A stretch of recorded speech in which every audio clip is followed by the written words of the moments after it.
Hello, good afternoon, guys. So, thank you for attending our seminar. My name is Mika. I'm part of the Approach community, and I'll be your host for today. So before I introduce you to our speaker, good afternoon. Yeah, before we introduce you to our speaker, so the title of our seminar for today will be Going Global and Virtual People Operations in Remote Setup. So we also want to plug some of our seminars as well. So we have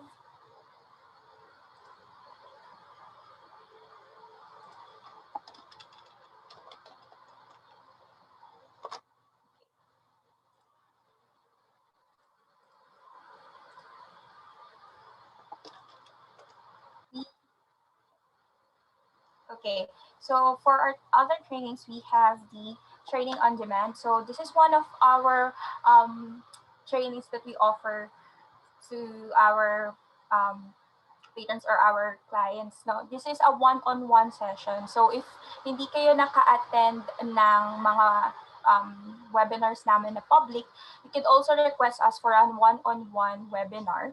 So that webinar includes basics of payroll processing, Msxl for HR professional, understanding mandatory benefits, labor relations, and labor cases, and also the HR bootcamp that is for basic, advanced, audit, and recruiter. We also have the Call Me an HR. So Call Me an HR naman, it's like a subscription basis. So you could it's like you're gonna consult us for your HR concerns, and we're definitely gonna assist you for that. We also offer HR toolkits, in-house or public webinar workshop, trainings, and seminars. We also do salary surveys and payroll services. And also, we have an upcoming HR bootcamp batch 15 this coming March 19 to 20. So, HR bootcamp teaches the fundamental skills of human resource. So, if merong mga gustong umattend sa inyo for HR bootcamp, you can still register. Um, just go ahead on our Facebook site so that you can check the events and how to register. We also have the basic of HR analytics. That will be this March 3 na. So if you're still interested, I think the registration is still ongoing. You can go again to our Facebook page and check our events so that you could register. We also have the problem solving and decision making. So yung mga kailangan ng problem solving and decision making trainings, I think you could check out our website as well. And this would happen on March 6, 2021. You could scan you could take out your phone and scan the QR code so that you could easily access yung mga websites or yung mga seminars namin na to, and also for the registration. We also have the Advanced Msxl workshop this coming March 13, 2021. So again, you can take out your phone and scan the QR code so you could go directly to our Facebook events page. And then another seminar na mangyayari this coming March would be project management for HR professionals. So for those people who needs project management, you can check out our seminar on March 27, 2021 on our Facebook page, or you could just go in and take out your phone and scan the QR code on your screen. Okay, all right. So now let's introduce our speaker for today. Okay, so for our speaker today, we're gonna have um, Miss Christine, Miss Christine Ruiz, or we can call her Miss Casey Manayaga. So Miss Casey has an over 11 years of work experience focused on marketing and human resource. So her field of expertise includes employer branding, employee relations, events management, general HR, and operations management. And she is also a CPHR candidate and a certified Lean Sigma 6 yellow belt. She currently is the remote human resource manager at an Ohio-based manufacturing company specializing in fast-moving consumer goods sold in various e-commerce platforms. And she also has or for her seminar today, which is going global and virtual people operations in remote setup, where she's gonna focus on discussing how to define people operations, how different is people operations from human resources, going remote or just working from home, mobilizing your workforce in a virtual setup, and the importance of translating physical office experiences into the virtual world. So, hindi ko na po ito papatagalin. Um, yep, I'm gonna give the table to Miss Casey.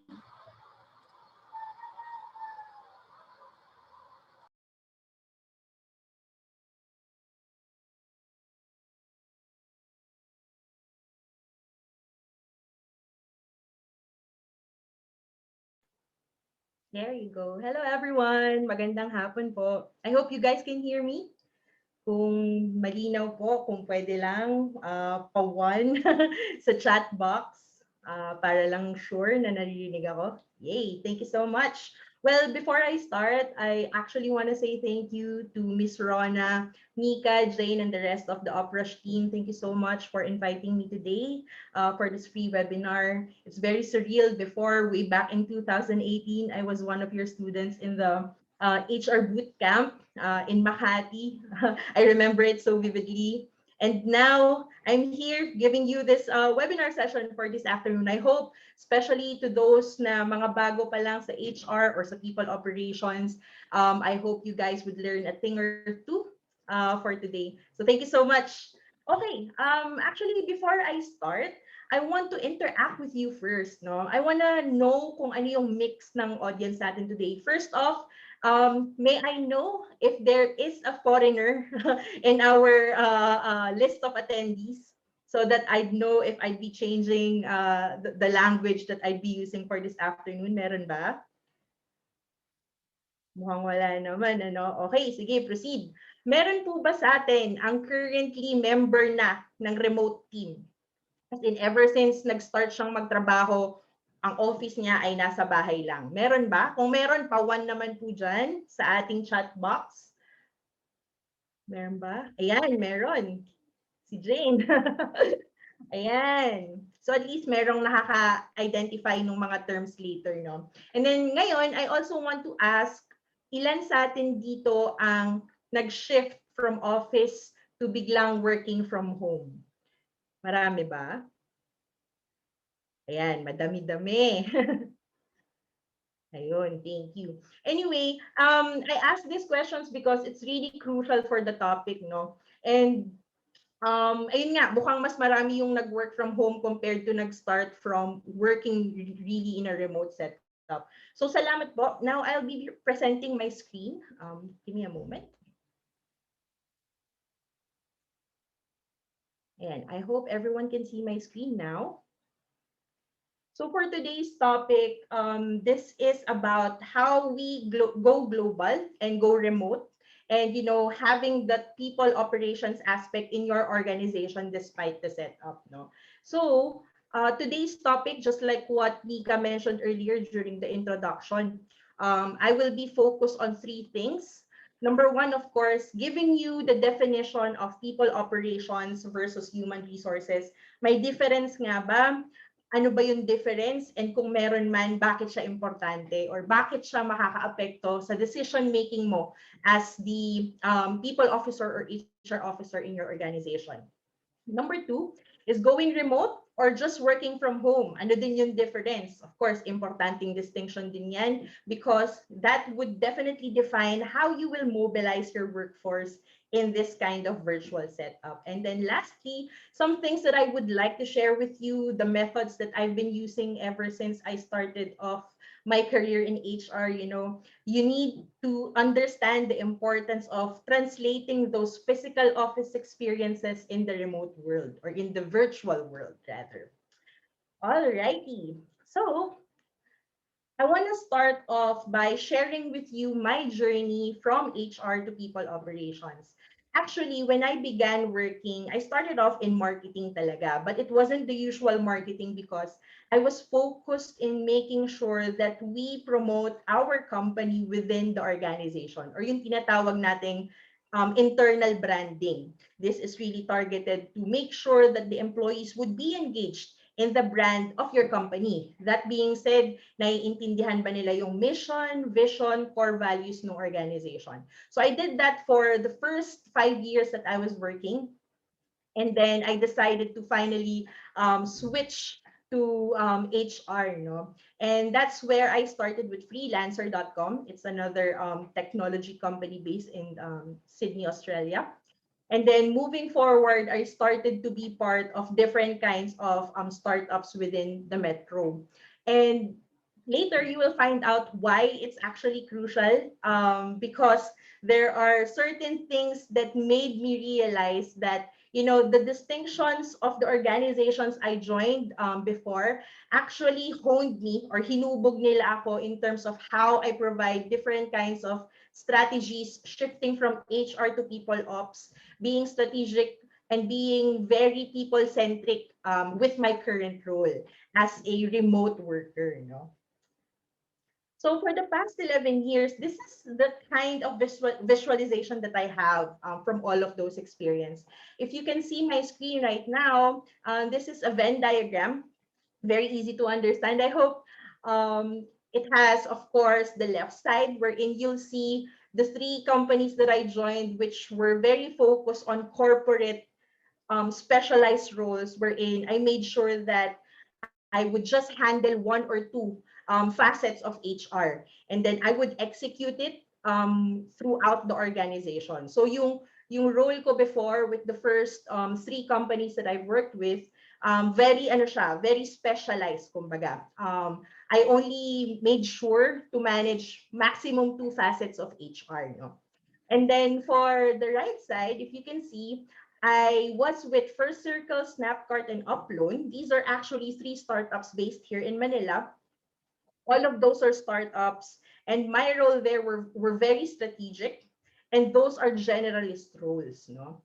And it made me realize that, of course, when you're a part of a startup team, it's not only about making sure that you can execute the things that you would like to be followed by your people or yung mga empleyado natin. It's also a matter of how you make sure that the things that you roll out within your organization actually benefits them. No?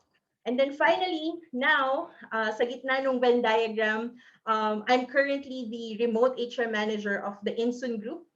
This is 100% virtual.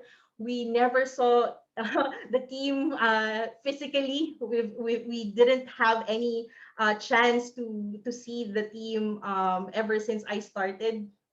It's a startup. It's based in the US. I'm based here in the Philippines. And of course, I am wearing multiple hats. I have multiple roles in the organization. So, ano na siya, marriage na siya nung dalawang experiences ko for the past 11 years. No? So, that being said, ano ba talaga yung difference ng people operations from HR? So, I always go back to making sure that I read thoroughly kung ano yung nakita ko from the resources that I had back when I was in UP Soler. Sorry, I forgot to mention. I actually was part of UP Soler in their certificate course program before, where it gave a module where we discussed about having this kind of U term in the HR field. No? So back then, we were introduced to the term people operations as a business function that puts employees first. Now, it may sound really similar to what HR is currently doing now, no? Pero based on the references that we've read before, and you can also see this on Google when you Google it, from Workable, one of the biggest tech companies in the US, it actually gives a definition wherein people ops has a broader scope, although it's a function that is under the HR umbrella. No? So when you say broader scope, it really gives you a holistic or yung kabuuang image kung paano magfa-function yung organization mo for the people, and how it creates different kinds of productive measures to ensure that habang nandyan pa yung empleyado natin, they are highly productive, we are utilizing their roles 100%, and also making sure that they benefit from the experience from the moment they join up to the moment they leave. No? So that's one of the most significant definition or difference of people operations versus HR if you actually try to Google it and check any other kinds of references. However, of course, I also wanted to share with you, based on experience, what are really top the top distinctions of the two terms, no? Or kumbaga, in summary, paano natin siya ma-differentiate, no? So I have here these terms. So I think when we talk about human resources, there is always going to be a sense of reaction that they give out in certain issues that is happening in their organizations. When you're under people operations, you are more on the proactive side, no? So I'll give you an example. If you have an HR function in your organization, you are more prone into moving whenever an issue arises. Halimbawa, may natanggal or may nag-resign. The reaction that you would give if you're under HR is that, of course, kailangan mo mag-hire ng bago. Diba?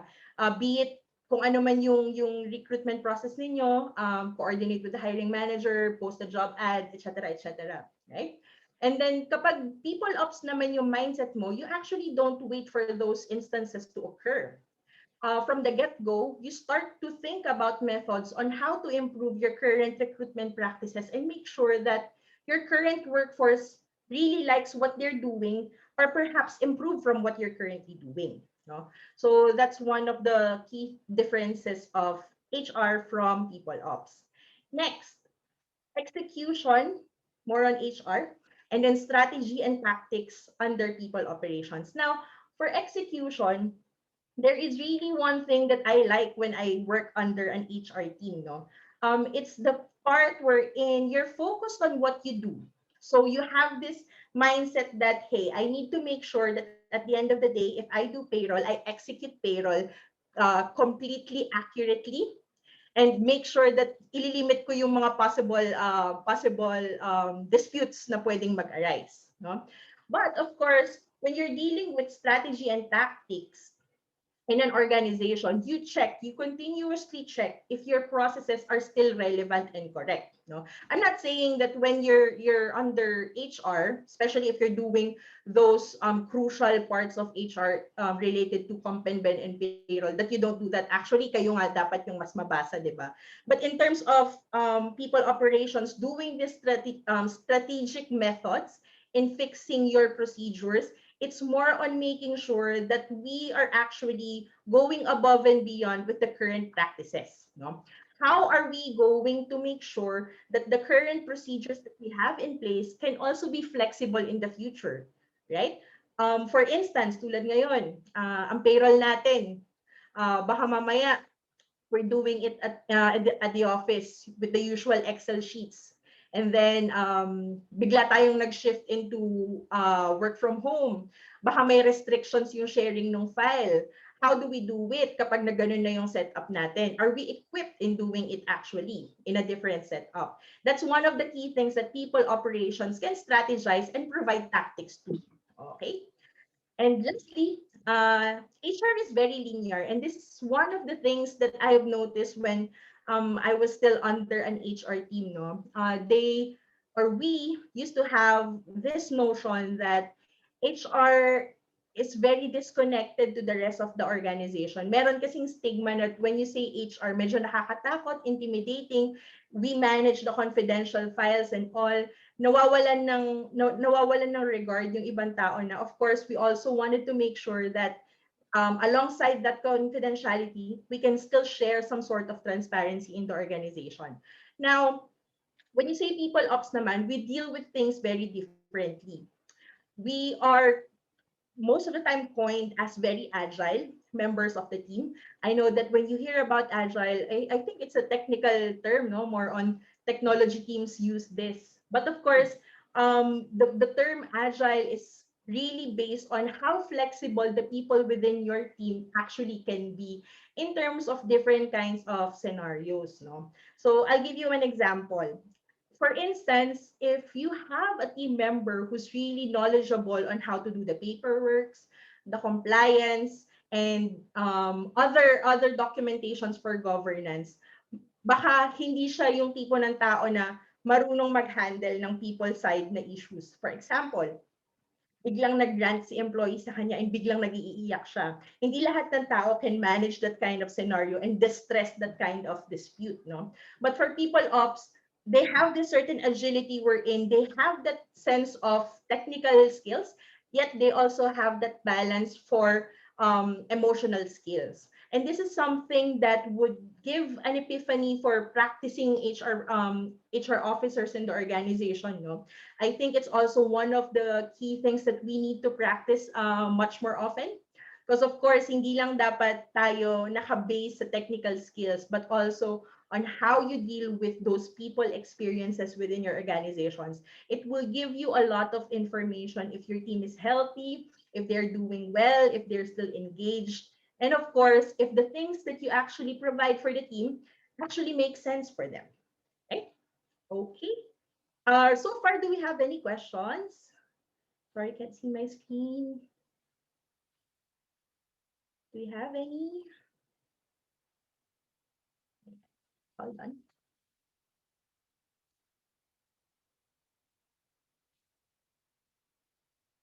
Wala pa ba? Let me just share my screen again. All right, none pa. So those are the things that I'd like to share in terms of making sure to identify where are you right now? Are you HR?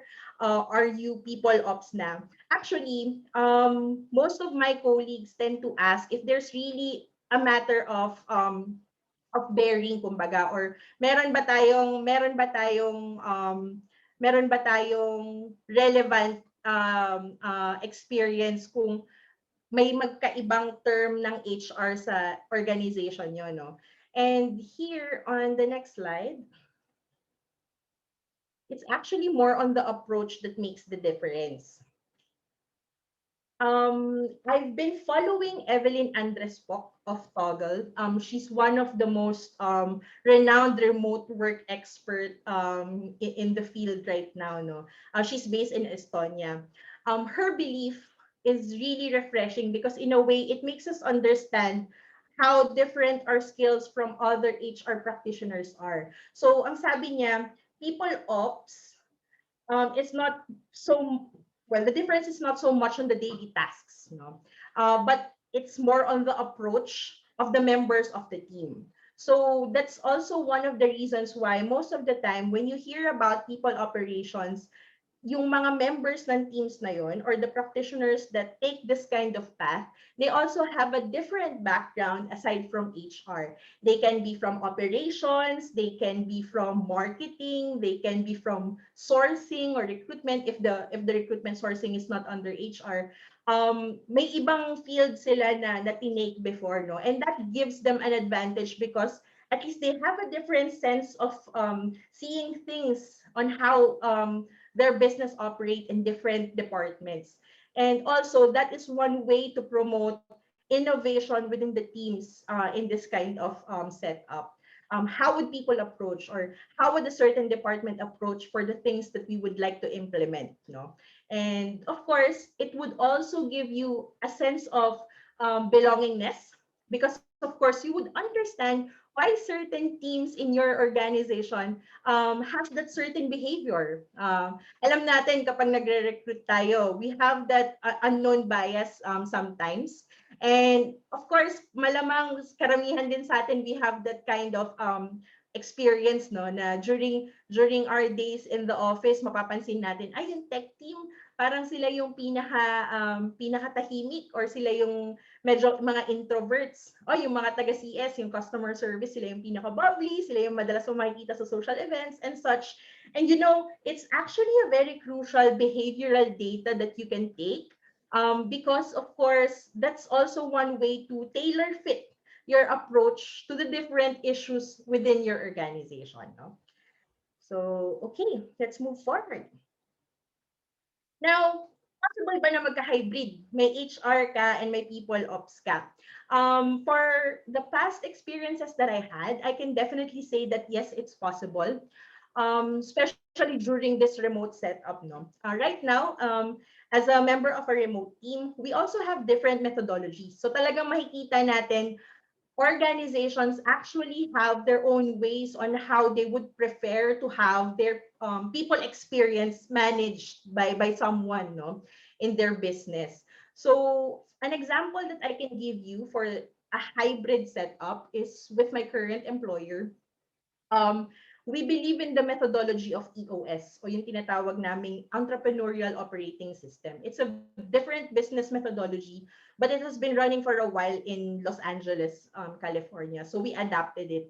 What it believes is that dapat kapag member ka ng isang organization, if you are a culture fit from the get-go, and you also have the technical skills that would help the organization be better, then you must not be afraid to have or take multiple seats. No? But of course, there would also be limitations as to how many seats you can have in the team. No? Kasi of course, we don't want someone to be burnt out and then eventually hindi na siya magiging engaged. No? Pero what it actually promotes is a sense of having this accountability to provide different sense of foresight for your organization. Most of the time, this kind of setup, from my experience, really mas maganda siyang i-apply for small startups. It works because limited yung mga tao mo, and then of course your C level or yung leadership team mo, they have this certain taste for the people that they would like to be part of as their founding members. So yes, it works, but of course with limitations. No, we can only do so much for one company. Ika nga nila. Ayan. Okay, moving forward, our second topic, going remote or just working from home. So talagang merong pagkakaiba po ang dalawang term na ito. Actually, if you check on certain IRR from Dole, I remember there's one IRR wherein they published it because they wanted to promote telecommuting or teleworking, no. But for today's topic, of course, we'll just cover what is remote work and what is working from home. Okay. Now, if you look it up on Google, ito talaga yung makikita natin na kadalasan na distinction ng dalawa or difference ng dalawa. When you're working from home, it's a temporary thing. Hindi siya pang matagalan or meron siyang deadline kung kailan matatapos. Most of the time then, working from home has been used as one of core benefits for attracting talent. For example, tech team. Before, when I was with freelancer.com, we used to have this benefit na our software engineers can go to the office just twice a week. And then 3 times a week naka-work from home sila. It's actually a very good benefit for other companies, especially if they promote flexibility within their teams, no? And then, of course, if you're working from home, the thought is you're still under an employer, no? You're still bound by employer-employee relationship. So apat 'yun eh.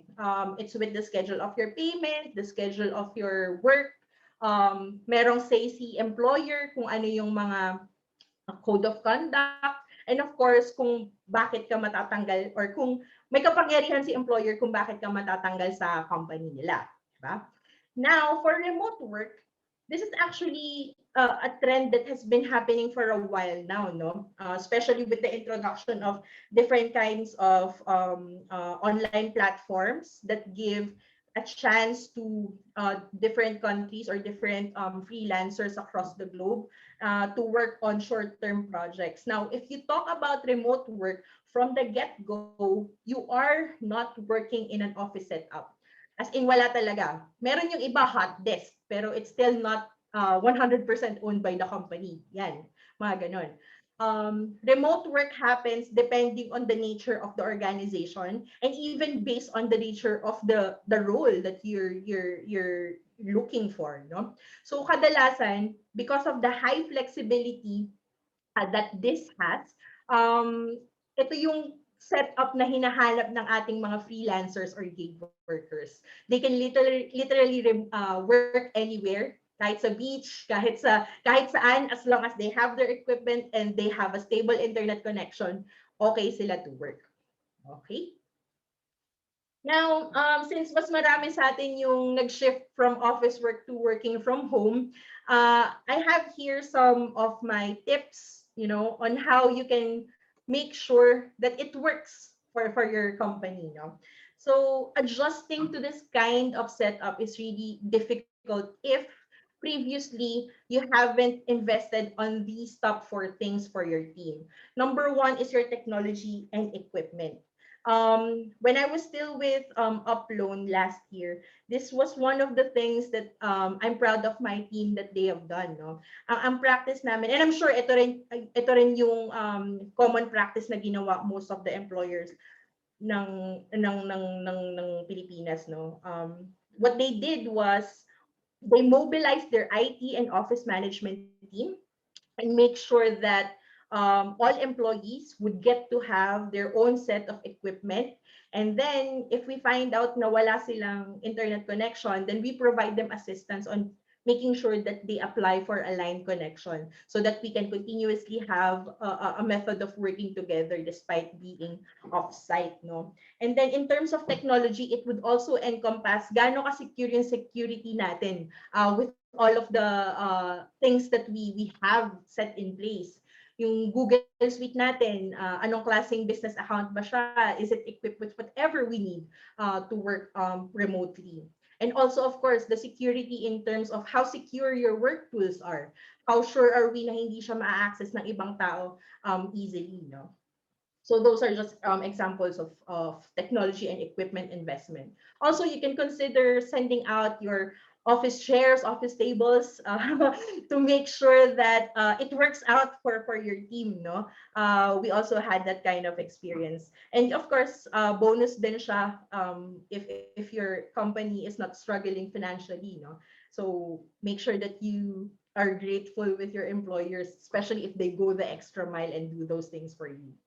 Next, policies and procedures. Now, why is this important? Of course, when we create policies in the organization, we think of which or we think of those in which it is in the office. Everything is happening in the office, diba? So, example, when we rolled out that kind of implementation for the equipment, so the thinking is that 100% the employee will be accountable for those things that we have sent them out, right? And of course, that kind of policy or procedure is also similar to the office setup, no? But what if it happens differently? Dahil nag-work siya remotely, unfortunately, tinamaan siya ng bagyo, nasa Cagayan pala siya, nasira yung equipment niya because binaha yung bahay. Are the same sanctions gonna be applied for that employee? Because of course, that's force majeure. Ida-deduct pa ba natin siya or hahayaan na lang natin? Ano yung klaseng adjustment yung gagawin natin so that the current policy would be applicable to our current setup? Yun. And then benefits, of course, during this pandemic, it's very difficult if you don't have your HMO, no? So one of the things that we did back then to make sure that our benefits would be 100% aligned with the current setup that we have, we immediately contacted our provider and made sure that they can offer different kinds of coverage if in any case merong tamaan ng COVID sa team namin. So we wanted to check with our provider, ano ba yung magiging possible coverage, hanggang saan ba yung kayang i-cover ni HMO if in case may tamaan sa amin ng COVID. Now, may mga times na it didn't work because hindi rin pala equipped si provider. So we opted to partner with different healthcare outlets as well, such as insurances. There's a budding program out there that offers different kinds of COVID-19 insurances, short-term insurances for companies, no, at a very minimal price. Wherein when they find out that your employee has contracted the disease or the virus, automatically, kung may insurance ka na binili sa kanila, they can give financial benefits for you, or financial assistance for you. And then kung sakali man, knock on wood, kung namatay, may ibibigay din sila for the beneficiary. Yeah, those are things that you can actually check on, so that your benefits would be aligned with the current pandemic. And then lastly, communication strategies. It's very common during the pandemic when you're working from home, may mga times na suddenly your teammates go really silent and you wonder why. And your equipment, malamang hindi kasi sila, wala tayong mga time tracking device in our laptops, or hindi talaga natin siya ginagawa kasi back then in the office, biometrics, may kita mo lahat yung nasa paligid mo, di ba? But of course, you try to make sure that during this type of setup, when nobody's looking at you are still talking to them and making sure that they're aligned with whatever the company goals, policies, values are, no? And that's where we wanted to empower your leadership team to continuously have a method of communicating with the rest of the organization. This is very crucial, no? When your leadership team is highly visible during times like this, the loyalty of your team would be there. Hindi siya maaalis, hindi siya mawawala. So you need to over communicate when it comes to going to a different remote setup, because of course, hindi tayo nakabantay.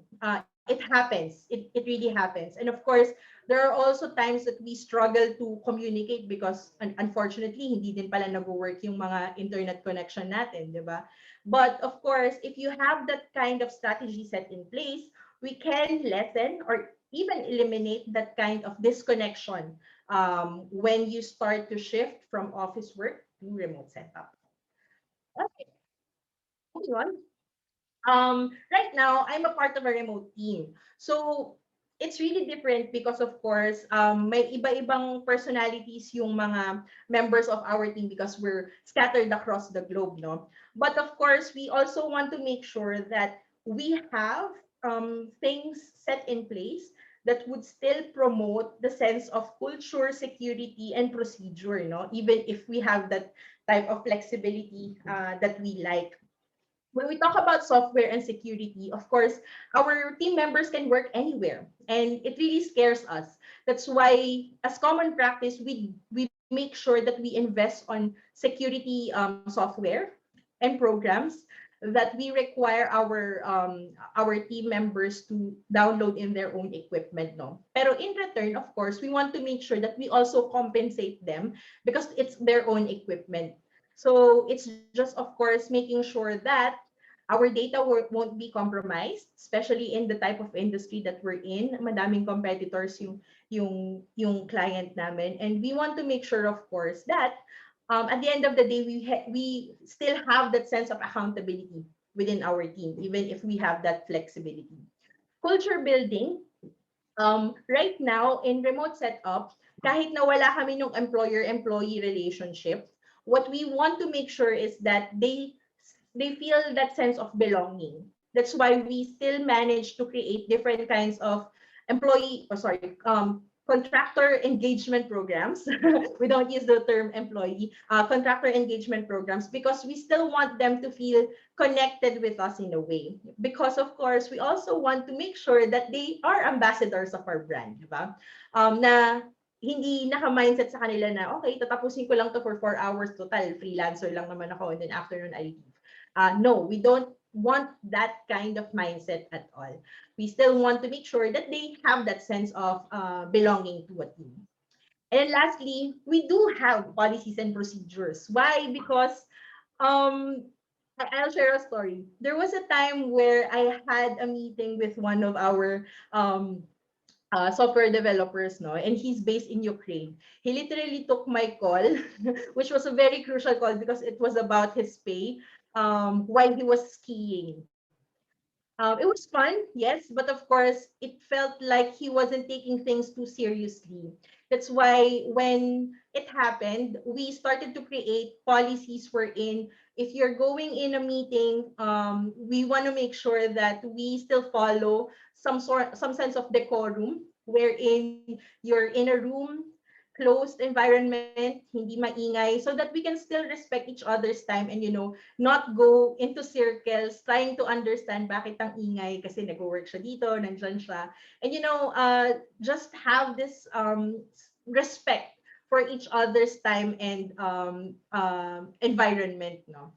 Things really can go differently when you're part of a remote team because of that kind of flexibility. But of course, if you want to make sure that things will go smoothly as well, kailangan talaga may policy ka. And of course, it's also a matter of making your freelancers understand why these policies are needed eventually. Okay? And of course, kung sa people ops at saka sa HR may hybrid, pwede din ba na magkaroon ng hybrid si remote work at saka si work from home? Now, the take that I see here is that when you do a hybrid approach, it creates two different kinds of employee experiences, no? Na sobrang hirap din niyang i-track most of the time.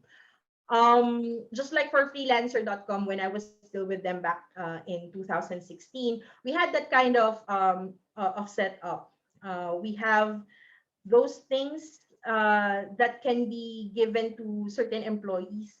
And of course, most of the time, it goes smoothly. But of course, may times din na medyo mahirap siyang i-track. Now, you have to consider the things that would affect your decision if you really want to go hybrid. Number one, yung cost savings mo. Of course, if you're already working in an office setup, you're paying for the facilities, you're paying for the utilities there. Tapos, mag-i-introduce ka pa nung benefit na yon na, of course, if they go on a flexible remote setup, you would perhaps consider paying them for a certain allowance because ginagamit nila yung sarili nilang equipment or yung tinatawag naming bring your own device allowance. Tapos, of course, you would pay for their internet or their electricity bill. Pwedeng ganun din yung mangyari, di ba? So, iisipin din natin, gaano ba ka-capable si organization natin to do such thing na mag-hybrid tayo? Is it really possible in terms of finance? Di ba? And then, of course, we also want to consider the fact that asan ba yung mga team members natin? Now, it's also one of the challenges that I experienced when I was with Uploan. When we went from office setup to work from home, no?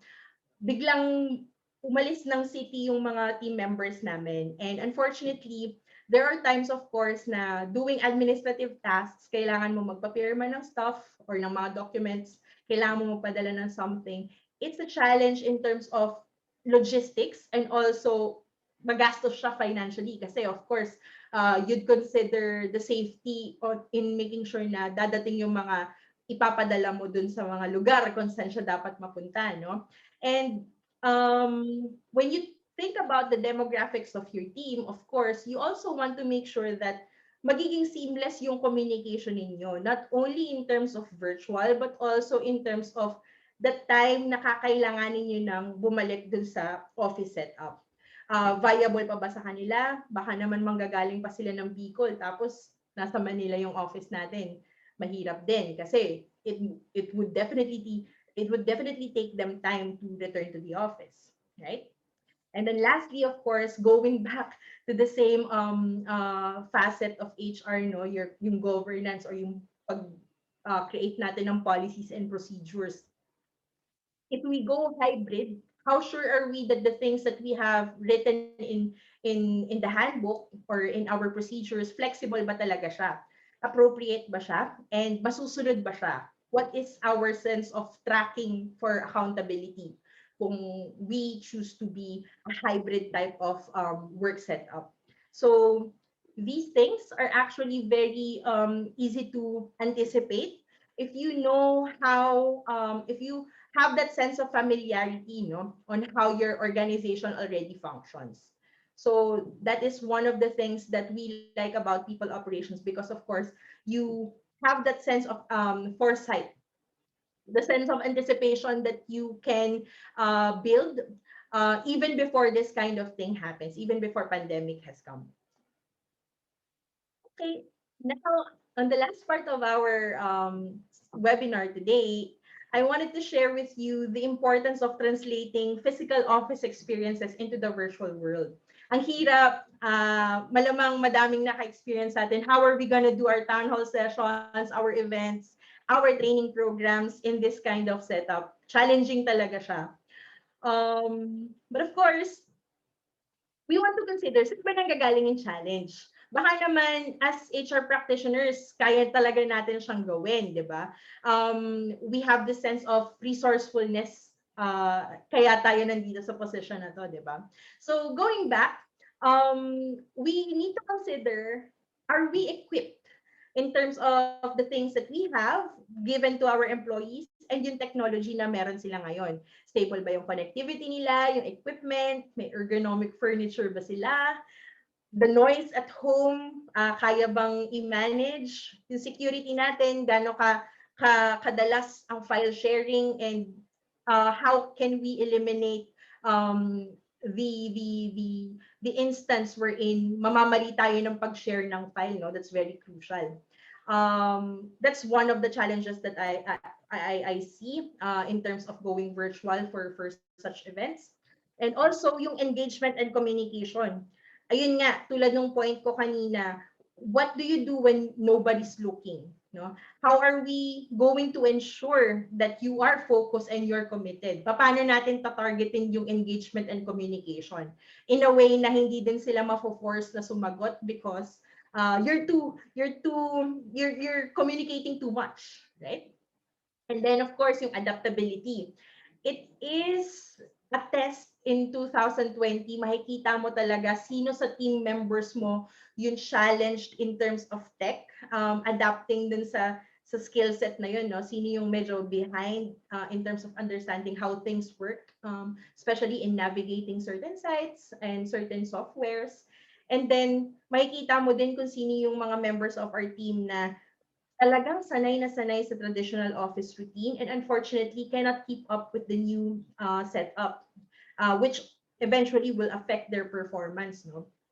And lastly, diversity and inclusion. Now, this is something that is really important despite being new, a term in most organizations. No, when we say diversity and inclusion, how do we make sure that certain minority or certain minorities in your organization can be involved for your engagement programs, no? How do we make sure that we just don't tell them, uy, may event, but of course making sure that they would join that event, no?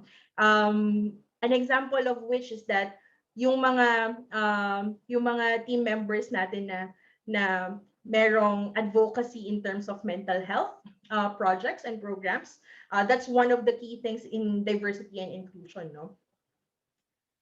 Now, how are we expected to react or to respond, no? When you're challenged from a physical setup and then going to a virtual setup? As HR practitioners or people operations practitioner, or someone who creates that kind of people experience worthwhile in your team, I think these are the things that you need to keep on top of your mind when you want to make this kind of shift. Resourcefulness is really key in this kind of setup. What if you're not equipped at all? How are you going to react? You need to utilize what you currently have. No? Most of the time, kung ano na yung meron tayo, especially in terms of software, malamang sa malamang 100%, I'm sure they have other products that would supplement your requirement to go virtual. Example, if you're familiar with Bamboo HR, it's an HRIS, di ba? Aside from the fact that you can do your documentation, your governance there, your data is kept there, your 201 folders are kept there. They also have this product wherein they are now offering time tracking software under Bamboo HR. So kung dati meron tayong mga biometrics at work, you can actually opt to have that kind of time tracking software para ma-ensure din natin na our employees are logging in on time, especially if very time specific yung paggawa natin ng payroll, no? There are also other products under those kinds of HR software wherein they already have their own methods in developing your own learning and development programs online. So, pwede ka na mag-create ng mga modules na instantly would be shared to your employees at a click of a button. Diba? So it's also a matter of making sure na, okay, gaano ba capable yung current softwares na ginagamit namin? Meron ba siyang functionality na ganun?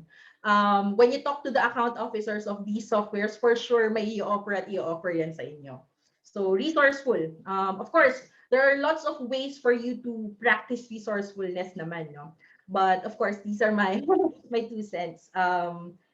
Next, updating your processes and policies. Again, babalik lang din ako dun sa point na yun. No? Regardless kung anong klaseng setup ang meron kayo in your organization, it's always gonna be beneficial at the end of the day in making sure that whatever you have written in place is updated, is relevant, and of course, applicable and useful for the rest of your organization.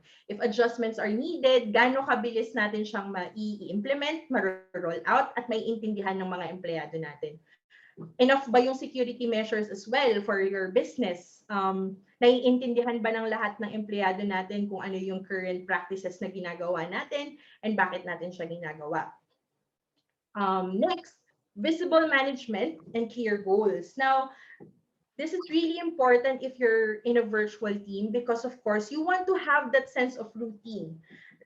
Again, going back to my point earlier, it's always a matter of how well your leadership team provides that sense of transparency that is needed during this time. Of course, your people managers, yung mga direct managers ninyo, not the HR ones, pero yung mga direct managers ninyo, of course, should also be accountable for doing regular check-ins with their direct reports, no? We don't want to say naman to over communicate, but of course have that sense of understanding on how your team really is right now during this pandemic. For sure, lalo na po yung mga team members natin na pamilyado. Sobrang challenging yan for sure, especially if they have kids at home. Baka hindi na din nalalagyan ng deadline kung hanggang anong oras yung work, hanggang anong oras yung meetings, no? And they have less time to spend with their kids despite being at home. Sobrang ironic nun. So that's one of the things that, people managers can practice during regular check-ins with their direct reports. Also, your decisions should be data-driven. It's really important because, of course, when you want to implement something, you will always rely on the data, right? Bakit ba natin gagawin to? Ano yung trend na nakita natin, be it from recruitment, payroll, or any type of facet under HR? We want to understand that when you present something to your leadership team or your C-levels, they know how the work gets done. No? And they need to look at the overall employee experience based on data, not just on behavioral or subjective comments. No? Of course, another method that I suggest you start doing is to utilize your internal communication network. Right now, as a member of a remote team, it's really difficult kasi kalat-kalat pa yung mga processes, kalat-kalat pa yung mga software. So we started implementing the internal communication network or yung intranet namin for the team. No? This is completely free because this is a feature in G Suite that you can use. It's called G Sites. It's very easy to use. Kailangan lang talaga naka-enterprise plan yung inyong G Suite if you're on G Suite, no? So you can collate all of the references that you have, put there kung saan yung mga important links na pwede nilang i-access, and just decorate it very easily. Sobrang easy to use ng G Site. So this is one method that you can implement when you want to try a different way in disseminating information in your team virtually. Next, you might want to consider tracking your team's productivity. This is one of the things that we tried right now as a remote team because, of course, it's also a sense of accountability, no? And making sure that we know kung sino yung matatrack namin, kung sino yung may possible source of security breach.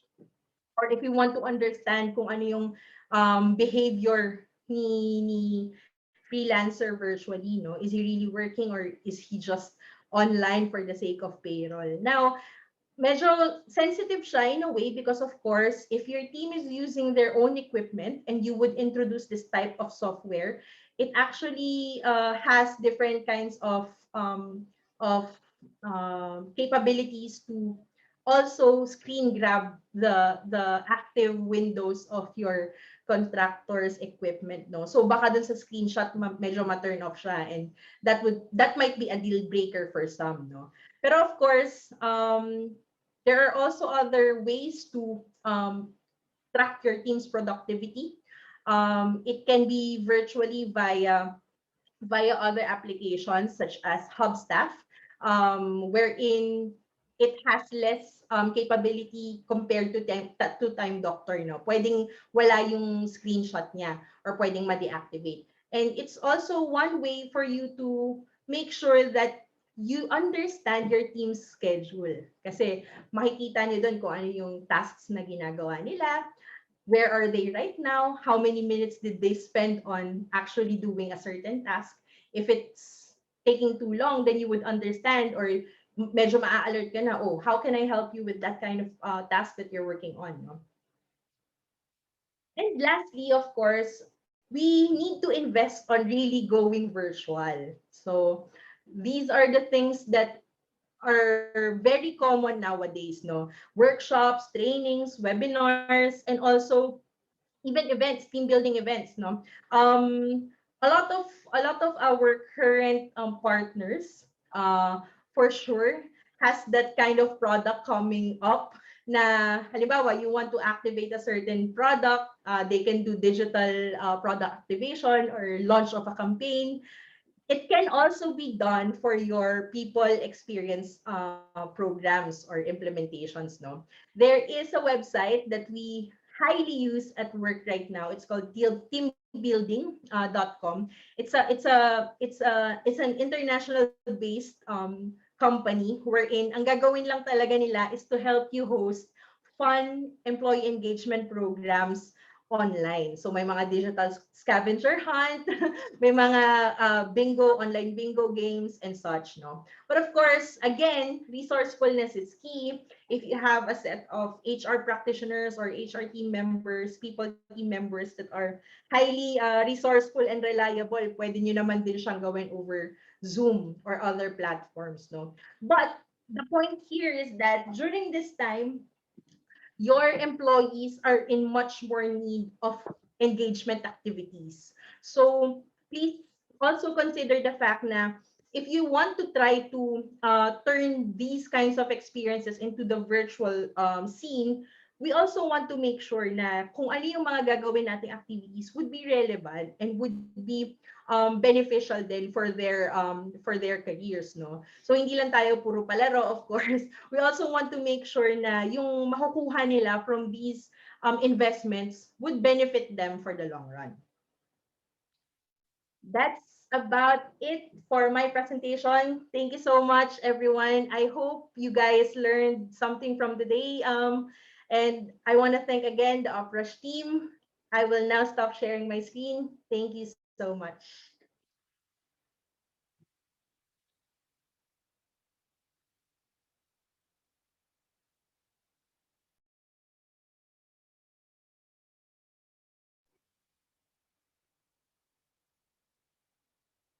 Thank you, guys.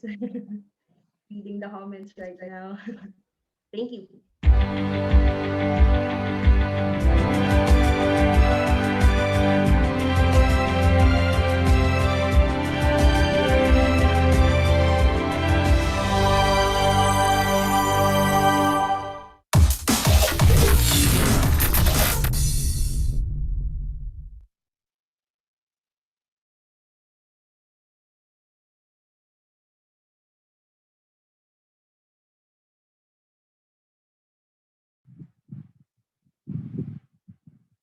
Ayan, thank you so much po, Miss Casey. Hi guys, I am back. I am here.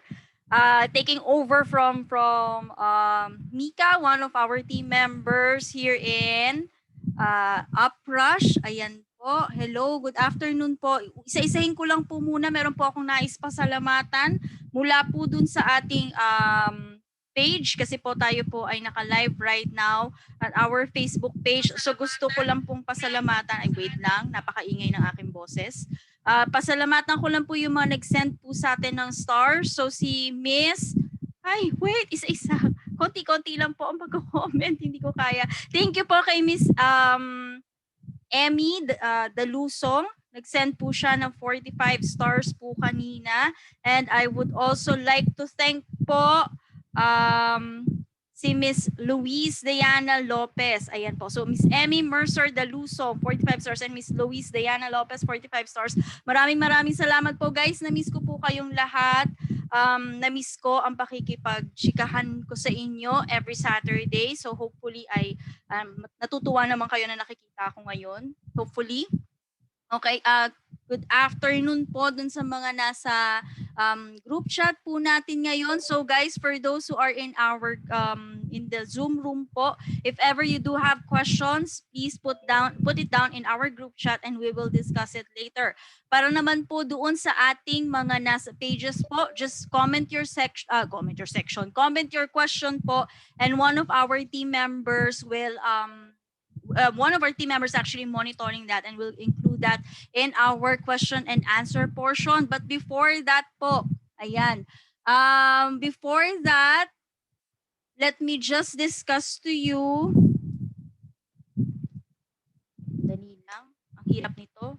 Okay. So, let me ulitin ko lang po yung mga services po ng Uprush para lang po do sa mga ngayon lang po nakapunta dito. Kung naririnig niyo po yung aking electric fan, pagpasensyahan niyo na po. Nilayo ko na siya lahat pero medyo clingy yung electric fan ko. Kaya rinig pa rin po siya. Ayan. Yes. Thank you po sa mga bumati sa aking kilay. Ayan po ay kagandahan ng Zoom filter. So naisip siguro ng Zoom na may mga tao talaga na wala nang panahon para mag-check ng kanilang makeup, kaya kami na ang bahala sa makeup. Sagot na namin ang makeup nyo. Okay. So ayan po, maraming salamat po. Hi Miss Sharon. Ayan, hi. Hi Christopher. Christopher Igual is one of our mga usual po natin sa atin pong mga excuse me, mga webinar. Okay. So going back to dun sa sinasabi ko po. So let me just introduce to you, if it's your first time to come here or join our webinar, Uprush is actually an HR services and solutions provider. So one of the services that we provide is training on demand. Currently, we have 5 different topics under our training on demand service: basics of payroll processing, Msxl for HR professional, understanding mandatory benefits, labor relations and labor cases, and of course yung ating pong flagship project, which is the HR Bootcamp. Now, if you would like to know more about basics of payroll, if you would want to hone your skill on how to do manual processing of payroll, punta po tayo sa basics of payroll kasi yan po talaga naman pong iisa-isahin natin yung mga different combinations, lalo na ngayon na may announcement na ang November 2, December 24, and December 31 are not special non-working holidays for 2021. They were announced just yesterday. It was announced that they would be considered as special working holidays. So anong ngayon ang impact nito sa payroll natin? Pag-uusapan po natin yan sa basics of payroll. So if you would want a one-on-one session, tututukan ko po kayo talaga hanggang sa matutunan nyo kung paano mag-process ng payroll. Go ahead and sign up for our basics of payroll processing under the Training on Demand service. Ang Training on Demand po is a mentoring session, 101 po yan. So talaga naman po yung aking focus po ay nakatutok lang po sa inyo. Hanggat hindi nyo natututunan ang dapat matutunan, pag-aaralan natin yan sa basics of payroll yan. Okay. Thank you Miss Arlene sa pag-notice mo sa aking kilay. Talagang ito yung sinasabi natin na ang technology right now ay ang layo na naabot, pati kilay abot na niya. For those naman po na gustong mai-enhance ang kanila pong skills when it comes to Excel, regardless if you're an HR professional or not, yung atin pong Msxl for HR professional, although ang application po nito ay mostly on HR processes, policies, yung ating mga procedures, pwede naman po natin to i-customize. Basics of Excel po ito. So you would get to understand ano ba si concatenate, how to handle dates, time, how to handle VLOOKUP, HLOOKUP, XLOOKUP, index match, conditional statements, if statements, yung mga ganon, the basics of pivot. Pag-aaralan din po natin yan sa Msxl. So if you are interested, please let us know. Understanding mandatory benefits naman po, pag gusto nyo pong mas maging proficient pa when it comes to SSS, PhilHealth, Pag-ibig, and all the other mandatory benefits dito po sa Pilipinas. So isa-isahin po natin ano ba yung mga privileges and benefits under SSS, privileges and benefits under Pag-ibig, ano ba yung mga makukuha natin kay PhilHealth. Okay, makabawi man lang tayo kay PhilHealth, di ba? Pag-aaralan po natin yan. Pero kung ang inyo naman pong aim ay matuto po when it comes to labor relations, how to handle labor cases, how to ensure that you lessen the risk of a labor case, labor relations and labor cases naman po. At syempre, ang atin pong pinaka-basic, naku, tuwang-tuwa ako nung sinabi kanina ni Ms. Casey na she was actually one of the attendees for HR Bootcamp 2018. Nakakatuwa kasi whenever we do the HR bootcamp, especially no face-to-face pa, we usually have 70 to 100 attendees and it's hard to keep track of everyone. So whenever someone comes up to me and they say that, uy, I attended the HR bootcamp, I learned a lot from it, or masaya ako na naka-attend ako ng HR bootcamp, I'm proud to be part of HR bootcamp, natutuwa din ako kasi I am hoping that whatever it is that you've learned during the HR bootcamp, you keep that with you, you take that with you, and you use that in your day-to-day operations, in how you think, how you do things. Napakaganda po na nagagamit nyo yung natutunan nyo. And yun naman po talaga yung aim natin with the HR bootcamp. Okay? So that's for training on demand. Pag gusto nyo po na talagang tututukan ko kayo, magkikita tayo for 6 hours, tayong dalawa lang. Ganun siya ka-intense. Go ahead with training on demand. Of course, we also have our other services. We also have what we call as the Call Me an HR. Nahihirapan ka ba sa iyong mga policies and procedures? Nahihirapan ka ba sa iyong mga code of conduct? Nahihirapan ka ba sa iyong paggawa? Paano ko ba gagawin ang aking code of conduct? Paano ko gagawin ang aking HR manual, employee manual, handbook? Paano ko masisigurado na ang mga ito ay hindi lumalabag sa batas? Diyan po papasok ang ating Call Me an HR. This is a subscription-based HR consultancy. Murang-mura po ito. Kung kayo po ay namomroblema, naku ma'am, subscription-based, baka naman po hindi approval ni boss kasi napakamahal. Hindi po. This service actually starts at around 1,680 pesos per month. Yes, you heard it right. 1,680 pesos per month. Pwede na po kayong magpagawa ng up to 5 policies, procedures per month. Okay? So kung kailangan nyo po 10, I suggest you go with advanced. Sambagsakan po yan. Gagawin po namin 10 policies, procedures, including code of conduct. Or kung hindi kayang 10, 5 documents, 5 questions, po pwede po dyan. Okay? Gusto nyo na itigil after a month, ayaw nyo na, pwede. After 3 months, ayaw nyo na, pwede. Kung hindi kami mahirap kausap, madali lang po kami kausap. And then we also have the HR audit. Ayaw nyo ng subscription-based, ayaw nyo ng consultancy, you just need someone to check what are the areas that you need to improve on. Wala pong problema, we have the HR audit process at 1,120 pesos. Yes, 1,120, para kung yung mga yung mga nasa TV. But wait, there's more. 1,120 pesos po for our HR audit. And of course, we also have our headhunting services. So if you need help with closing your job openings, you need help in getting the right person, meron din po tayo na Call Me an HR under the recruitment services. Ayan po. Okay po. Next, tulad nga na sinasabi palagi, next slide please. Ayan. Sa tagal ko po kayong hindi nakita, yung iba po sa inyo, kung kayo po ay kagagaling lang doon sa ating HR auditing kanina, I hope ay hindi naman po kayo na-overwhelm sa dami ng diniscuss natin. Kung kayo po ay naka-attend ng ating mga previous free webinars at ngayon nyo lang po ulit ako nakita, pagpasensya na po. Medyo busy ang lola. Actually, sumasakit yung lalamunan ko dahil ang galing, yung scheduling ko, nagkamali po ako ng scheduling. Itong linggong po ito ay punong-puno po ako ng aking mga webinars. We also offer HR toolkit. Kailangan nyo po ba ng ready-made na policies, procedures, etc.? We can also provide you with that one. In-house and public webinars, We have one coming up on March 3. So basics of HR analytics. We also have webinar happening. Usually every Saturday we have the paid webinars, and every other Saturday we have the free webinars. We have also recently launched our salary survey for 2020. So if you would like to be part of it, let us know. What's good about the salary survey? If you join and if you commit to participate for 2 years, libre na po ang inyong kopya ng salary survey for that 2 years. Okay? We also have our payroll service. Isa po sa amin, isa po kami sa may pinakamababang payroll service in the market. Currently, it's at 30 pesos per head per cut-off. Wala kaming pakialam kung isang tao, 2 tao, 10 tao, 100 tao. That's 30 pesos per head per cut-off. Plus 12% VAT, of course. Okay po. So if interested, message lang po kayo, and one of our team members, na-meet nyo na po sila. We have actually Jane, we have Mika, we have Monica, we have Day. Lumalaki na po kami. Maraming salamat po sa inyo.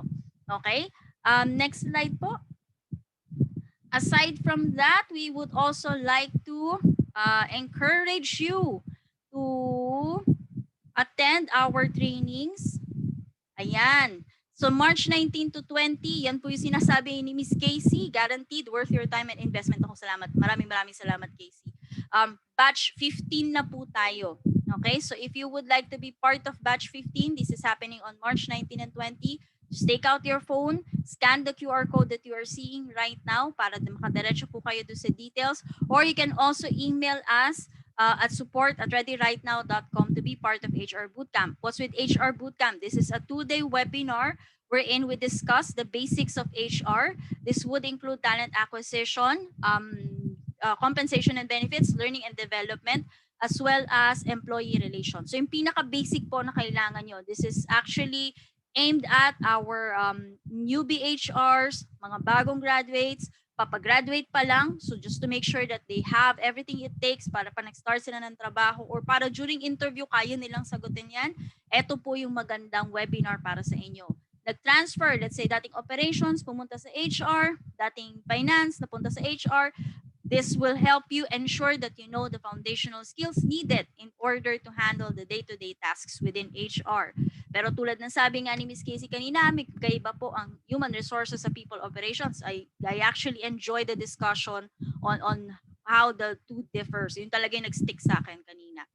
Okay po. We would also like to invite you yung isa pa po naming webinar, like what I've mentioned kanina, basics of HR analytics. If you would like to hone your skills on creation of data, how to handle data, manage the data, interpret the data, and come up with HR programs, initiatives, projects based on the data that you have, then you should attend the basics of HR analytics. This is happening on March 3, 2021. But because this is a limited engagement po, please make sure that you sign up. When we say sign up, pati po yung details, proof of payment, kailangan po ay ma-send before end of Monday. Okay, before end of Monday po, kasi i-close po namin by Monday ang registration. After Monday, hindi na po kami mag-a-accept. So any inquiries after Monday ay hindi na po namin yan ma-accommodate dahil ito po ay medyo limited engagement lang po itong basics of HR analytics. Okay po. And then of course, we also have this coming Saturday, March 6, 2021, problem solving and decision making. Will walk you through the basics of how to do problem identification, how to get to the root cause, what are the steps that you need to take if ever you do need to find a solution, choose the best option when it comes to a specific situation or a specific problem that you might have. Okay po, so yan po, again, labas lang po ng cellphone, open po ang camera, scan po ang QR code para kayo po ay makakuha ng details about this particular webinar. Ayan. Next po, ano po ang susunod pa po natin? Meron din po tayong advanced Msxl workshop happening on March 13. Anong difference po nito doon sa ating Msxl for HR professionals? This time po, ang pag-uusapan na po natin sa advanced Msxl is not only pivot, but macros, VB, power pivot, and of course, the other functionalities that are not commonly used in Excel. Pag-aaralan po natin lahat yan. Okay po? So pag talagang gusto nyo maging Excel guru, ayan po. Yan po ang webinar para po sa inyo. Ayan. Ano pa po? Meron pa po ba tayo, Jean? Yes, meron pa po tayong project management for HR professionals happening on March 27. If you would like to know, nabanggit actually kanina ni Miss Casey, may binanggit siyang concept, agile method. Okay, ano ba yung agile na yan at anong kinalaman yan kay project management at paano natin po pwedeng magamit yan bilang HR professional. So yan po ang pag-uusapan natin during the webinar on March 27, Project Management for HR Professionals. We would also be discussing how you can work your way in such a, parang redundant, how you can work the project in such a way that madali kayong makakapagpa-approve ng budget kay boss. Ayan. Meron pa po ba tayong iba na mga events na nakalimutan ko po? Ay, wala na po. Si Miss Casey na po ito. Ayan. So if you do have any questions, please feel free to write your question po doon sa ating group chat. Ayan. No holidays kasi nasa bahay na lang daw tayo. Ang sakit, ang saklap. Diba? Actually, sabi nila, kaya daw siya ginawang special working day na that is to stimulate the economic growth of the company. But it was actually one of the discussions that we had earlier during the HR auditing on how it was announced, how it was handled, or kung paano sana siya hinandle. Ayun. Okay po. So, kung may question po, pakilagay lang po sa ating group chat po. Dali, may mga nagtatanong po, huwag niyo po i-send sa akin directly, lagay niyo na lang po doon. Or kung feeling niyo confidential, sige, pwede niyo po i-send sa akin. But if it's not confidential po, pwede niyo po naman i-share yan to everyone. Okay po? Ayan. Kitang-kita ko ang aking face. Ang galing talaga ni Zoom, hindi kita ang aking mga blackheads. Ayan. Wait lang po, i-ano lang natin kasi masyadong kita yung aking pin lang natin. Ayan. Para mas kita si Miss Casey. Ayan. Pin natin yung si Miss Casey. Ayan po. Okay. Question daw po. Question po. How about application of sickness under SSS? As per rules ng SSS, dapat exhausted muna yung company SL bago mag-avail ng sickness from SSS. Kaso yun ang ginagawa ng company. Pwede ba ilagay yun sa company policy para if in case na ma-question ang company, hindi liable? Tanong po from Ms. Mirna Cabantog. What can you say po, Ms. Casey? Ito po ba sasagot mo dito? Well, I have my opinion, Miss Rona, about this, no? Like, sinabi na rin naman niya in her question eh. Yun yung, kumbaga, main requirement ni SSS. Kailangan ma-exhaust muna kung ano yung ino-offer ni company, no? In terms of sick benefits or yung sick leave credits natin. In terms of writing it down as reference, I don't see why it's not an option, or kung hindi pa niya ginagawa, bakit hindi pa niya ginagawa? Kasi nasa website din naman siya ni SSS eh. Nasa references din naman na siya ni SSS. Well, of course, you want to practice making sure that all information would be available to your employees. So I highly suggest, if it's not yet written in your documentations, always provide links kung meron man kayong mga intranet sa inyong workplace, or kung meron kayong opportunity to put it in your bulletin board, why not, diba? Exhaust your efforts in making sure that yung mga practices na ganito is properly communicated to your employees. Kung hindi man nila makuha in one sitting, be patient, explain nyo lang siya thoroughly. Talagang yun yung part ng trabaho natin as HR, no? In making sure na naiintindihan ni employee kung para saan yung mga benefits na to and how it works. Correct, I agree. That's my answer. At saka ano din, ako naman I would like to discuss more on yun nga, yung kung ano ba yung requirement ni SSS at bakit yun ang requirement ni SSS. For those who have, or for those who do the computation for the sickness benefit, you know very well that it's just 90% of the daily sickness allowance. Plus the daily sickness allowance is based on the monthly salary credit, which in turn is lower, most likely, lalo na kung malaki sweldo, most likely lower than what the employee is earning. If you do not exhaust the sick leave credits and you go straight to the SSS, parang ang liit lang na makukuha nila. Diba? So mas magandang paggamit natin yung sick leave. Now, bakit hindi natin pwedeng paggamit ng sabay? Bakit ayaw ni SSS na gamitin ng sabay? Kasi that would be tantamount to double compensation. You're getting compensated by the company, you're also getting compensated by SSS. Parang ang unfair naman noon for the people who are trying to make sure that they are healthy enough to go to the office, to work. Kung ikaw na you are sick, tapos you're not productive, and yet you have the company paying you and you also have SSS paying you. So we also have to balance yung maging fair din tayo with all the other employees. We're not saying that it's wrong to get sick. We do get sick sometimes. But of course, we also need to be fair to those who are not sick. 'Di ba? Otherwise, lahat yan magkakasakit na lang. Eh, pwede pala ako na naka-sick leave plus may SSS pa ako. 'Di ba? Eh, hindi naman yun ang nais natin. Plus, on the side of the employer, hindi rin naman siya ganun practical. Kasi imagine mo gumagastos ka and SSS is also paying. So, one at a time lang ang gamitin na benefits. Plus, para mas extended din siya. Meron kang sick leave credits and then pag naubos, siya ka may apply kay SSS. Diba? Yun naman po. Para lang naman hindi naman masyadong kawawa din si employer. Lalo na ngayon na there are a lot of employers who are really suffering because of COVID. It might not seem like it, and I usually see some comments sa Philippines HR group na yung employer ko may pumapasok naman na sales pero bakit 3 days pa rin lang ang pasok ko, for 2 days pa lang ang pasok ko. Simply because what you're seeing is only the gross sales part. Sinagot to ni Sir Jun and gusto ko isagot ni Sir Jun Mendoza. This is you're simply seeing, Tina Koy ang also mentioned this.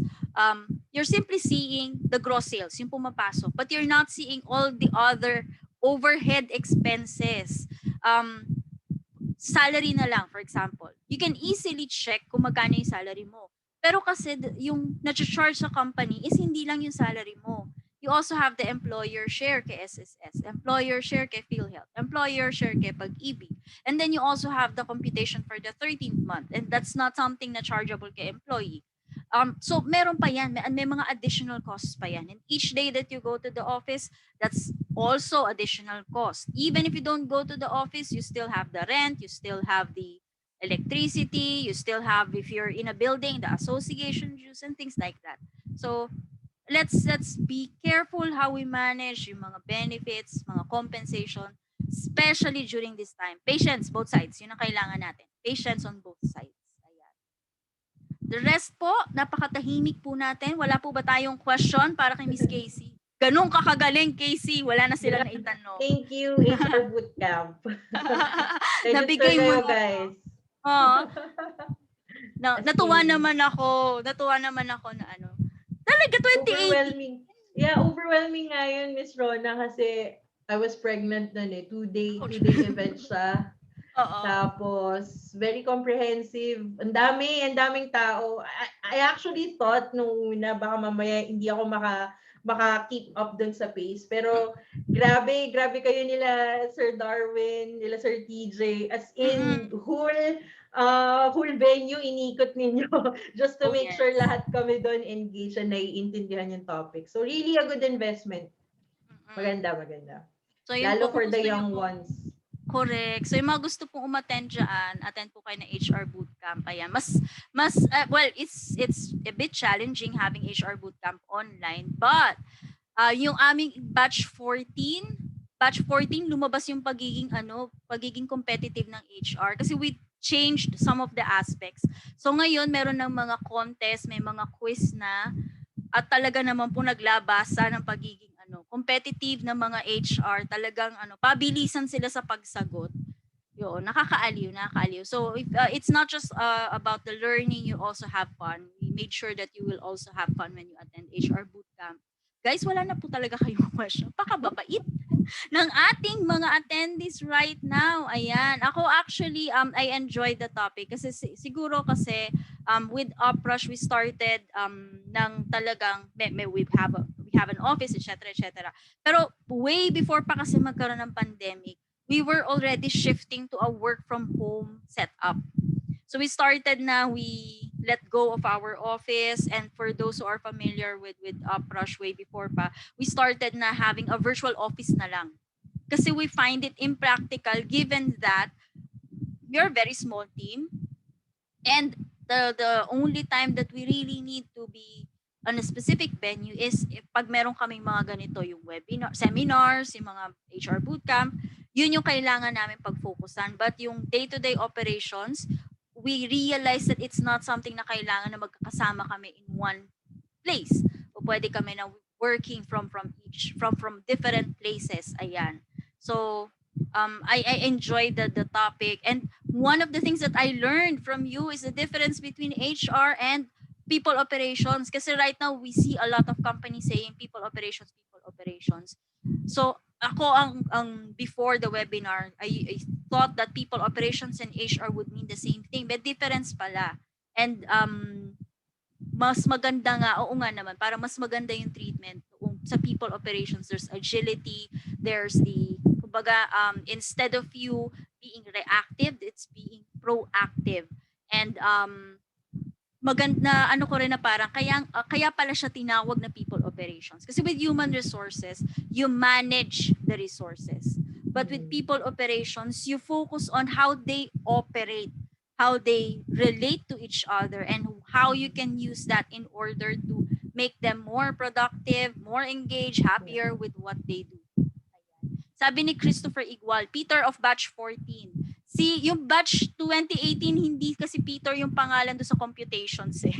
Hindi ko maalala kung anong ginamit kong pangalan doon. Pero I think there were batches, earlier batches, yung 2017, 2018 batches. Some of them, talagang sinasagot na nila, sumisigaw na sila ng, wag nyo nang i-hire yan, panay overtime. Kasi overtime yung computation. Wag nyo nang i-hire yan, wag nyo i-approve yung overtime, terminate nyo na yan. Ang dami ng gastos. Hindi lang Peter nga yung ginamit kong name sa kanila. Pero it's actually a good way for HR to see na, ay oo nga, no, pag hinayaan mo yung management at hindi mo nag-guide at hinayaan mo lang sila mag-overtime yung mga tao, naku po, ang laki talaga ng gagastusin. Ayan, ang daldal ko. I'm so sorry. Nalala ko din, Miss Rona, during my time dun sa Uprush, sa bootcamp, we tried to compute for retirement. Yeah. Benefit. Oo. Ayan. So, Tapos nagkagulatan, ha? Ganyan kalaki ang retirement pay? Oo, sobrang ganda ng discussion nun. I still have my modules with me, mga notes ko. Really helpful. Kaya kayo guys, sign up na, register na. Ayan, parang sabi ni Miss Ellen Gonzalez, parang 2018 din ata kami naka-attend ng HR bootcamp. Hinahanap ko certificate ko para masuri lang. Late kami nakarating, tapos malapit ang pwesto namin sa coffee table. Ay, coffee table. Sa totoo lang, kung pwede lang ako tumabi doon sa coffee table, tatabihan ko yun. Kailangan ko ng kape. Ayan. Pero I'm happy that, na-starstruck. Huwag po kayong ma-starstruck sa akin. Kasi sa totoo lang, ako din po na-starstruck ako. Lalo na kung kunwari may makikita yung mga matatagal ng HR. Let's say we have lately si Sir Ernie Espinosa, he was actually a PMA president nung ako ay nagsisimula pa lang sa aking career. So nung inad niya ako sa Facebook, Diyos ko, tuwang-tuwa ako. David Ulrich actually added me in LinkedIn. Ini-screenshot ko talaga yun. Tapos talaga ko, David Ulrich, no, Diyos ko po, Father of Modern HR. Oo. Milestone. Grabe, oo. Tuwan-tuwa ako doon kahit na hindi niya ako kilala, inad niya ako, at hindi naman talaga kami nagkakausap. Pero okay na to, pwede na. Masaya na ako.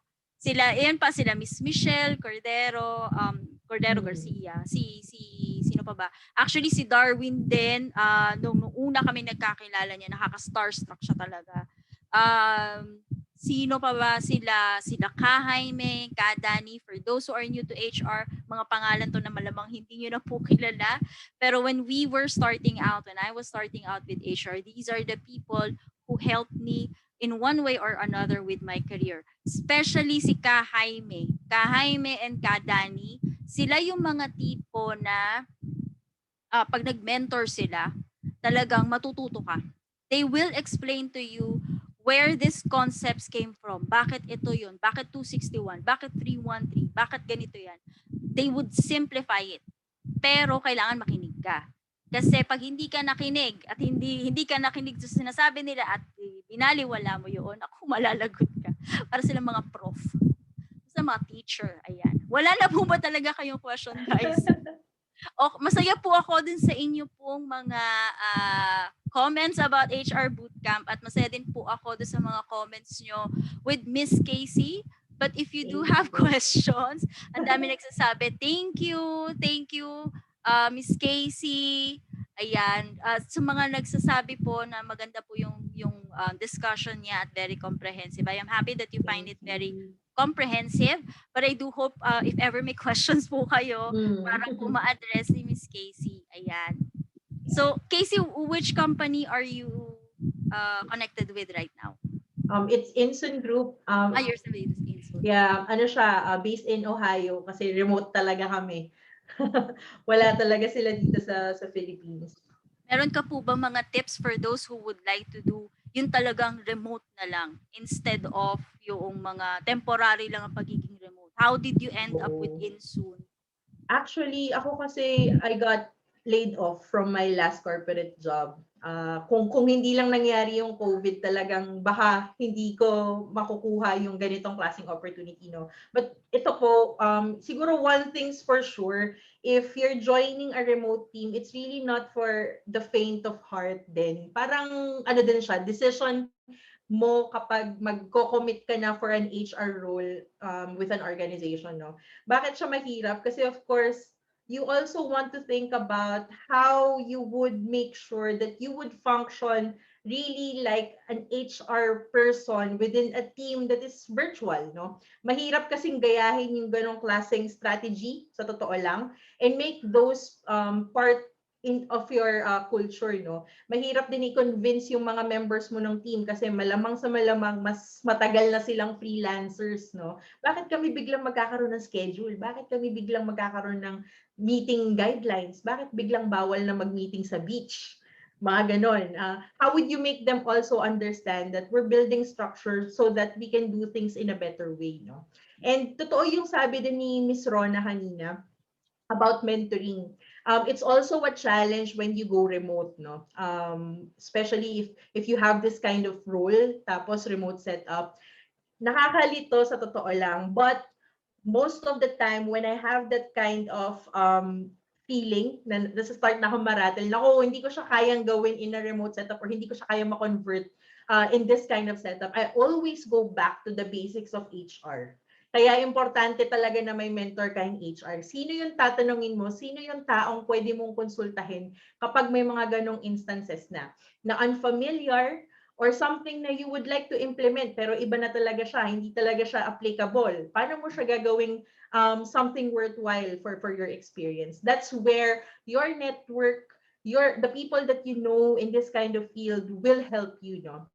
And yun din yung kagandahan when you join these kinds of webinars, when you enroll to the programs that Uprush offers, the kind of network that you will meet along the way will surely help you when the time comes, no? So invest in these kinds of things. Makakatulong talaga siya if you really want to go on a remote setup kasi it's really a different field. It's really a different field. Pero if you already mastered the basics in HR, you know the foundations, you have the network, you have the mentor, then I can assure you, hindi yan mahirap at the end of the day. Kayang-kayang gawan ng paraan yan.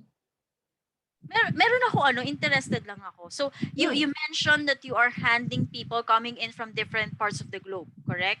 So how do you manage the compensation and benefits? How do you ensure that it's compliant with wherever they are located? Yeah. Alam mo, Miss Rona, yung inadapt namin na method is yung method dito sa Pilipinas, always go above and beyond kung ano man yung nakasulat sa rules and regulations nung bansa mo, no? So we offer above market rates for benefits that we cannot provide here in the Philippines, especially for SSS Pag-ibig PhilHealth or the tax. We put that on top of the package na. So that we encourage the freelancers or our contractors to still continue having those benefits as a voluntary member. I guide them.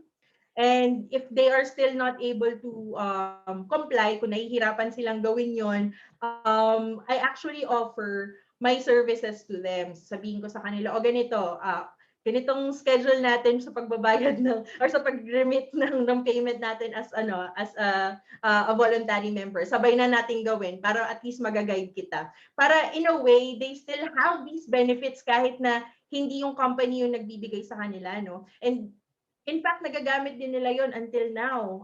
They didn't realize na, ay, kailangan ko pa ba bang mag-PhilHealth? Parang nasa bahay lang naman ako, wala namang mangyayari sa akin. And then eventually things happen. Buti na lang talaga may PhilHealth sila kasi wala kaming HMO. Stuff like that really happens in remote setup. Now, for others naman na nasa US, iba din kasi complicated din yung mga benefits na kailangan meron sila, no? What we have are different strategies in terms of payments.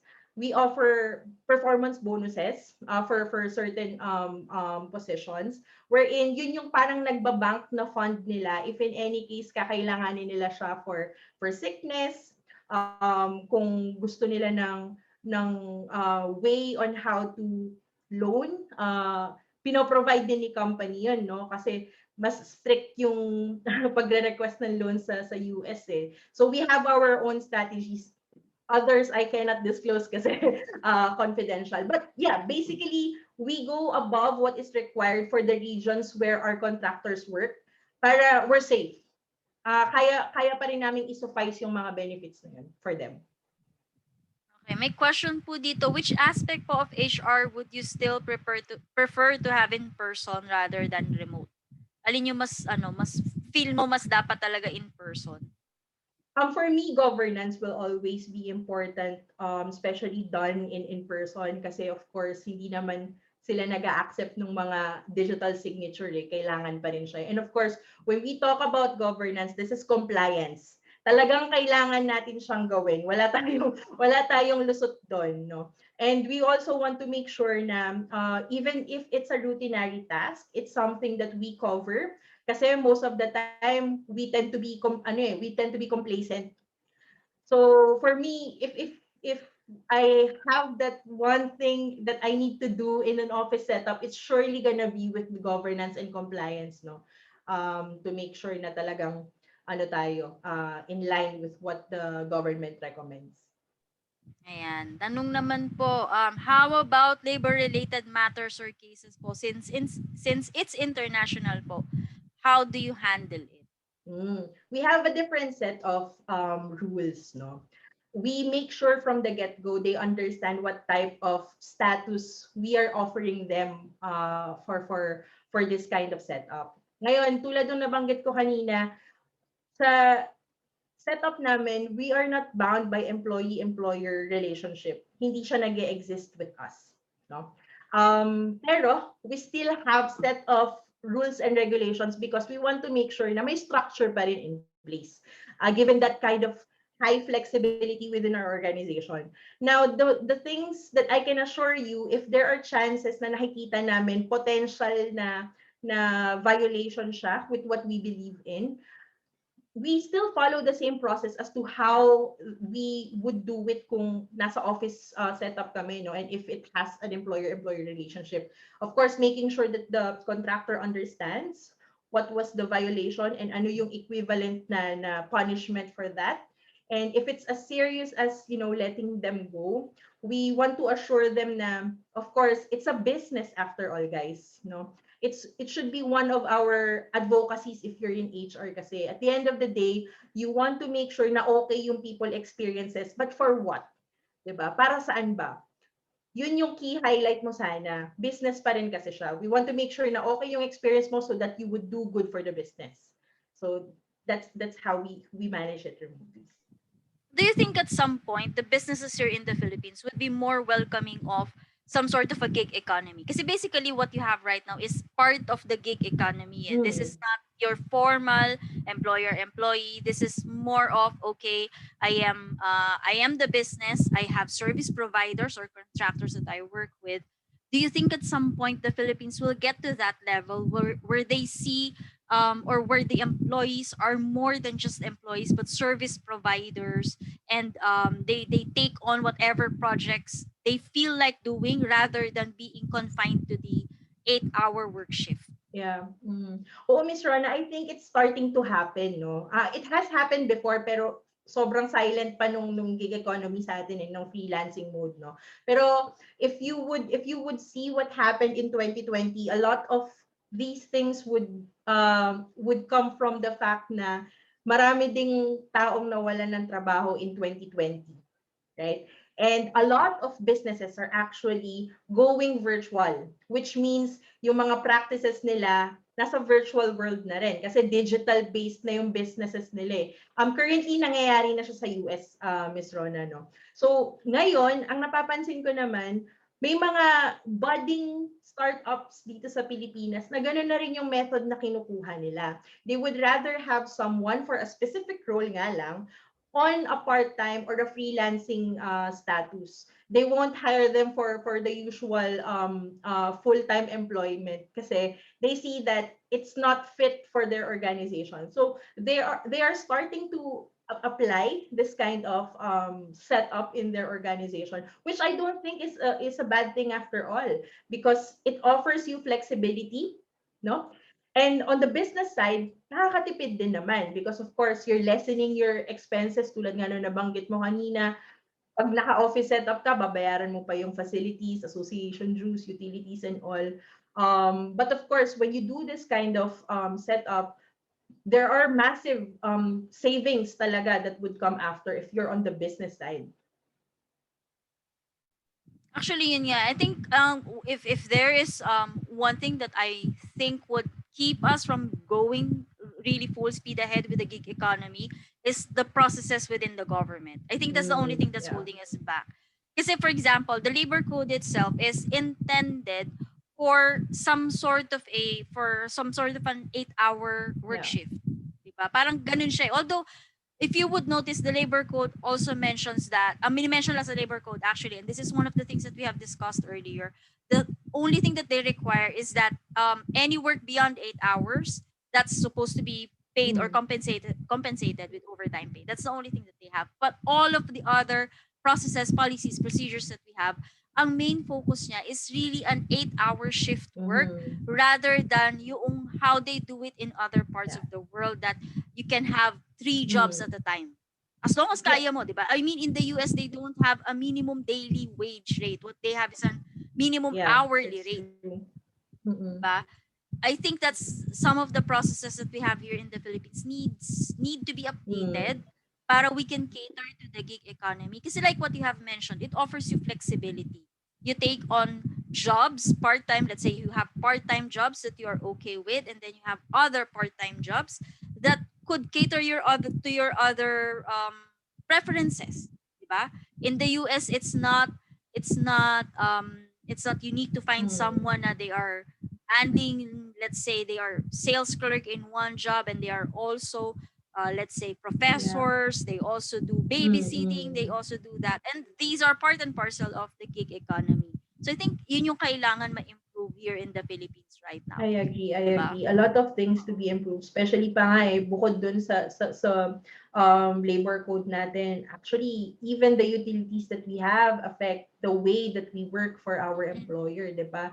I mean, who would have thought na tatagal yung quarantine ng ganito katagal, and we're having troubles with internet connectivity, electricity bills, sayang lang din kasi of course, number 4 na yata tayo in the rest of the world who's been utilizing the freelancing economy, no? So, lumalaki na siya ng lumalaki, and I think it won't go back and be the usual na medyo parang taboo pa siya for others, no? And we're starting to consider, or we're starting to actually appreciate that when you do freelancing, you actually have the flexibility to do something that you like, hobbies that you don't think before nakikita ka pala, and then eventually you're also doing what you're good at in terms of technical skills, right?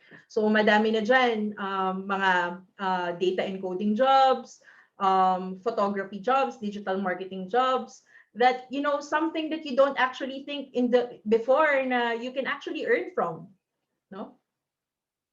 Agree. I remember kasi I at some point in my career I also did freelancing work with Odesk. Odesk pa siya noon, hindi pa siya Si Upwork. Upwork. Upwork na siya ngayon eh. When I started with them, there were very few Filipinos in Yeah. that platform. But right now, if you log into Upwork, ang dami, whether they are service providers or companies in need of service providers, Yeah. super dami ng mga Pilipino doon. So I think we're starting to embrace the concept of freelancing, gig economy, Mm-hmm. going global. I think we are already going in that direction.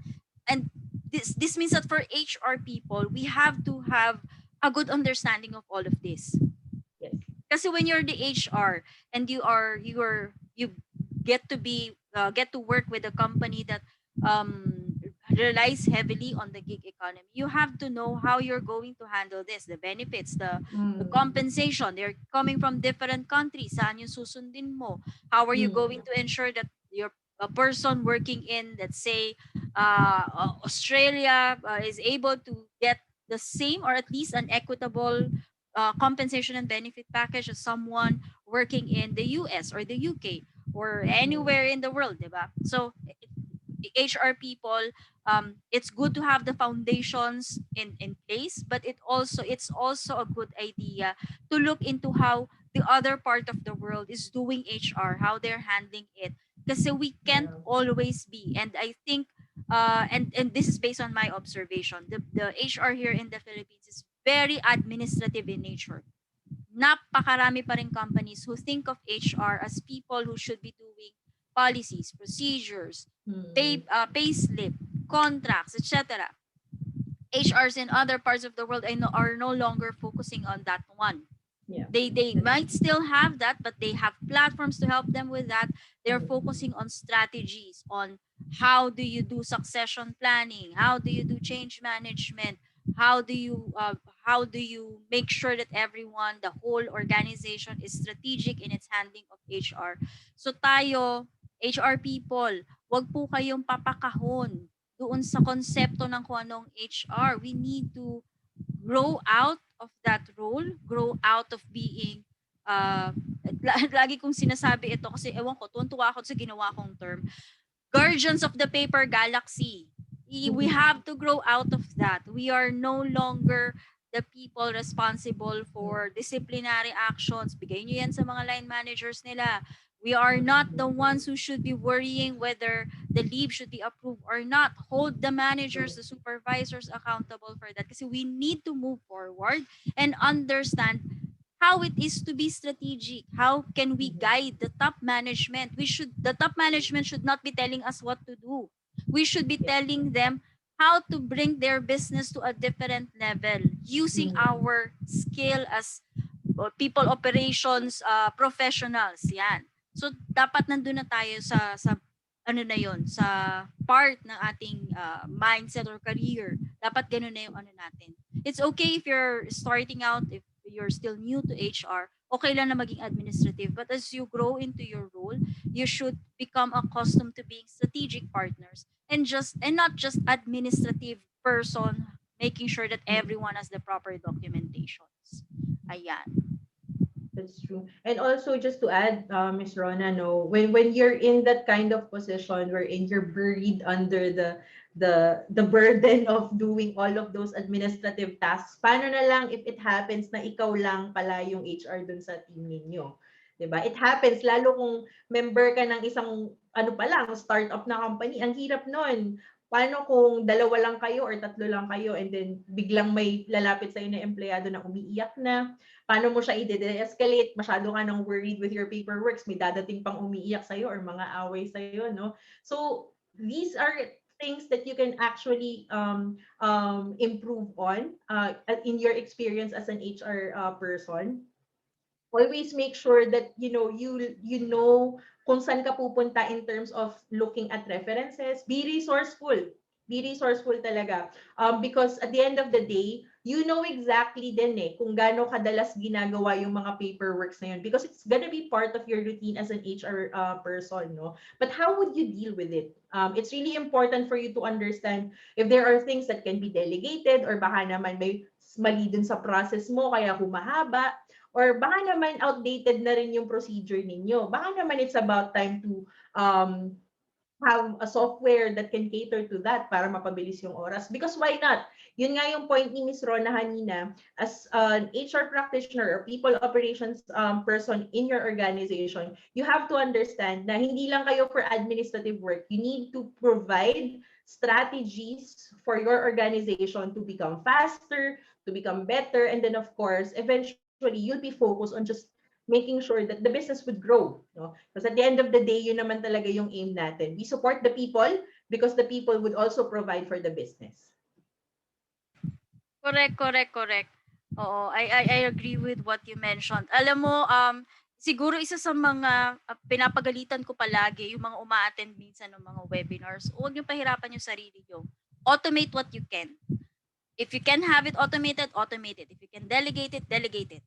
Huwag tayong masyado, sometimes kasi we feel that we have this, not everyone, but there are people in HR, I've come across some of them, that they have the what we call the Messiah complex. The Messiah complex is, ako na lang ang gagawa. Para maayos na, para matapos na, para based on whatever look I want it to happen, ako na lang ang gagawa. But that is actually something that works against us and is not beneficial to the organization. Kasi not only do you take on more than you can handle, you're actually teaching the person who should be doing that na it's all right for them not to be accountable for their actions kasi you would always be there to make salo them, 'di ba? So kailangan matuto ka mag-delegate, dapat matuto ka rin mag-automate nang hindi na kailangan na ikaw pa ang gagawa. Kailangan din you work smart. I think it's one of the things that we have to really work on, improve on as HR. If we want to go global, we need to work smart. We need to understand what are the things that we should be spending time on and what are the things that we can give away to other people. Ikaw na bahala dyan, kaya mo na yan. Okay? Even for me, this was actually a learning experience for me. I had a boss na meron akong ginagawa. I think I was encoding something. Lumapit siya sa akin, tapos tinanong niya ako, what are you doing? I am encoding this. Why? Because my staff are doing something and they don't have time for this. Tinanong niya ako, why? I am not paying you this X amount just to encode. So why are you doing that? Na for me, that was actually an eye-opener na parang, oh nga naman, bakit nga ba akong gumagawa nito? Why am I not teaching my team members to know how to handle this, to know how to better manage their time, to know which to prioritize para they can finish everything that needs to be done? Because more often than not, the people under you, they will do whatever it is na una nilang makuha or una nilang makita kasi they don't know how to prioritize. Teach them how to prioritize. Marami kang maipapasa sa kanila, marami kang made-delegate sa kanila. Kung kulang ng tao, speak up, tell your boss. Kasi minsan mahina din tayo dyan. If you want to go global, you need to know how to speak up, how to tell someone that, oy, hindi ko na trabaho yan, manahimik ka, ikaw gumawa niyan. That's true. Kulang tayo doon. Yung boss ko sa US right now, that's what she calls as upward management.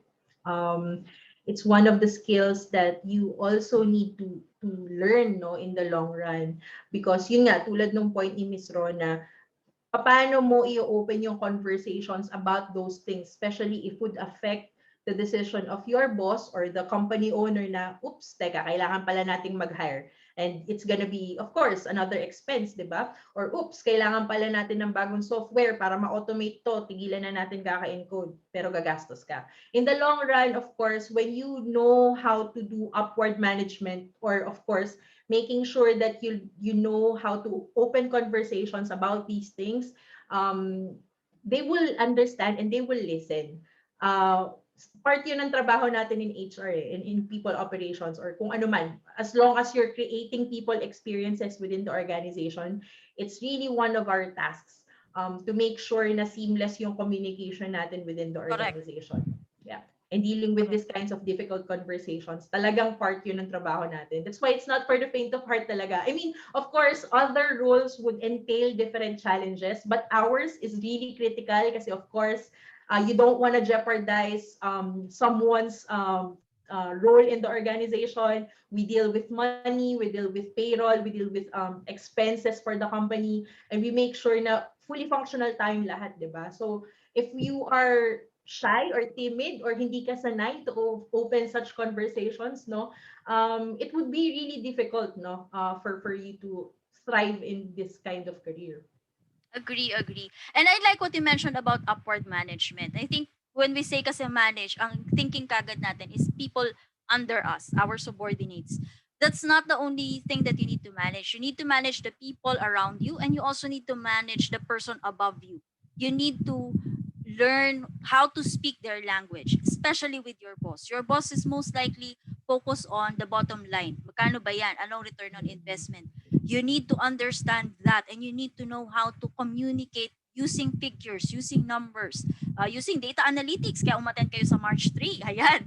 So, you need to have an understanding of that. Kasi if you ask your boss, boss, kailangan ko ng isa pang tao, the next question is, bakit? Anong gagawin?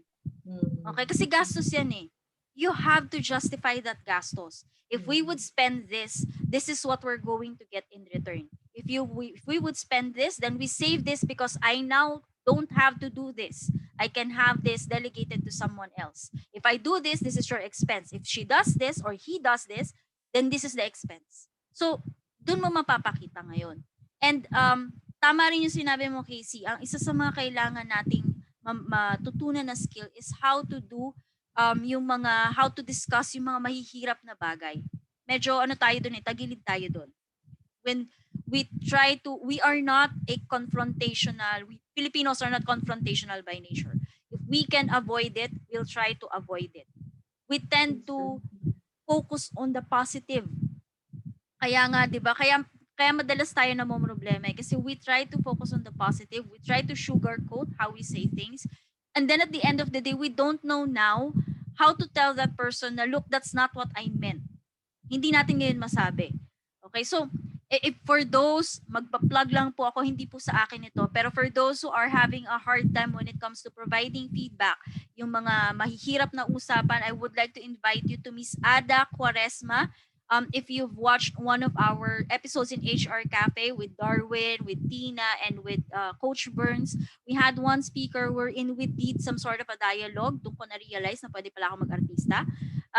Ito po ay yung kanyang Real Talk Roadmap, the Leader's Complete Navigation Guide for Giving Tough, Honest Feedback. It's happening this month of March 6, 13, 20, and 27. So all Saturdays of March from 2 to 4 p.m. If you would like to attend that one, punta lang po kayo sa realtalksolutions.asia for the details, or you can look for Miss Ada Vina Quaresma in LinkedIn. Message her para kayo po ay maka-join po ng kanyang webinar happening all Saturdays of March po. So yun po. I would recommend that kasi when we did the dialogue, nung tinry niya kami pag-usapin, there were actually some good points that she raised on how you can handle honest feedback, tough feedback, how you can go ahead with the hard conversations that we need to really focus on.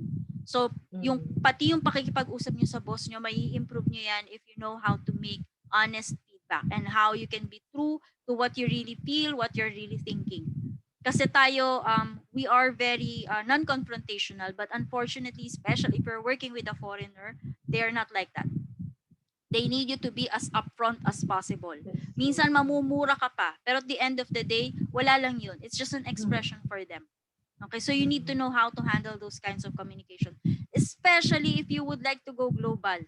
Kasi people, when foreigners, when you talk to them, hindi sila ganun katulad natin na paligoy-ligoy. They will tell you as it is. Pag hindi sila masaya, sasabihin nila sa'yo, what the hell is this? Gaganunin ka talaga nila. It's not a reflection of you as a person. It's just that they are disappointed. They are not happy. Yes, tama si Sharon. Very straightforward sila. So if you want to go global, that's one skill that you need to have. Being straightforward, and number two, being organized. Yan. Yeah. Oo. I agree, Miss Rona. Ako po ay bagsak sa organization. Oo, bagsak po ako sa file management. Lahat po ng team members ko, nalalaman po yan. Pero pagdating po sa Excel file, Diyan po tayo magkakatalo. Gusto ko Master, maayos na maayos expert. yan. Pero pag filing system po, yung folders ko po sang katutak, yung mga folders ko, nakakaloka. Ayan. So kung wala na pong question, meron pa po ba mga hahabol ng question? Kasi parang naging talk show na po, ko na po ito. Meron pa po ba tayong question dyan, mga kababayan? Napakababait po ng ating mga attendees. Mukhang wala na po. Ayan. So kung wala na pong question or kung meron man po kayong maisip na question mamaya, Miss Casey, saan ka po nila po pwedeng hanapin if ever meron silang questions or if gusto ka po nilang kunin as speaker? Saan ka po nila pwedeng makontak? Yeah. Pwede niyo po akong i-contact via email or sa kahit na anong social media. LinkedIn, parehas lang po ang gamit ko. It's Casey Kilo Charlie Manayaga, Manayga @gmail.com. Very straightforward. Ayan, nahanap po ni Dale ang iyong batch. Batch 5 ka daw po sa HR po. Oh. Diba? Yes, mga Kasama doon sa mga pioneer. nauunang batch pa, oo. Oo. Ito yung mga tipong hindi pa kami sigurado kung itutuloy pa ba namin yung susunod na batch. Tapos biglang batch 5, ay napuno, okay, may batch 6. Ayan. So maraming salamat po, Miss Casey, for Thank you, guys. spending your time with us. I would also like to thank po our attendees for today. So just a quick reminder po for those who are within the Zoom room. Yung mga outside po ng Zoom room, unfortunately, wala pong certificates yun even though you watch the webinar for today. Only those within the Zoom room will be able to get their certificate. So the e-certificates will be distributed starting March 15. Make sure po na yung mga nalagay nyo po na email address ay correct. So kung natanggap nyo po yung calendar invite, most likely your email address is correct. Pag wala po kayo natanggap na calendar invite, ay paano kayo nakapasok kung wala pala kayong calendar invite? Okay. So ayan po, yung mga gusto pong kumonek po kay Miss Casey, that's casey.manayaga@gmail.com. Nilagay po niya yan doon sa ating group chat.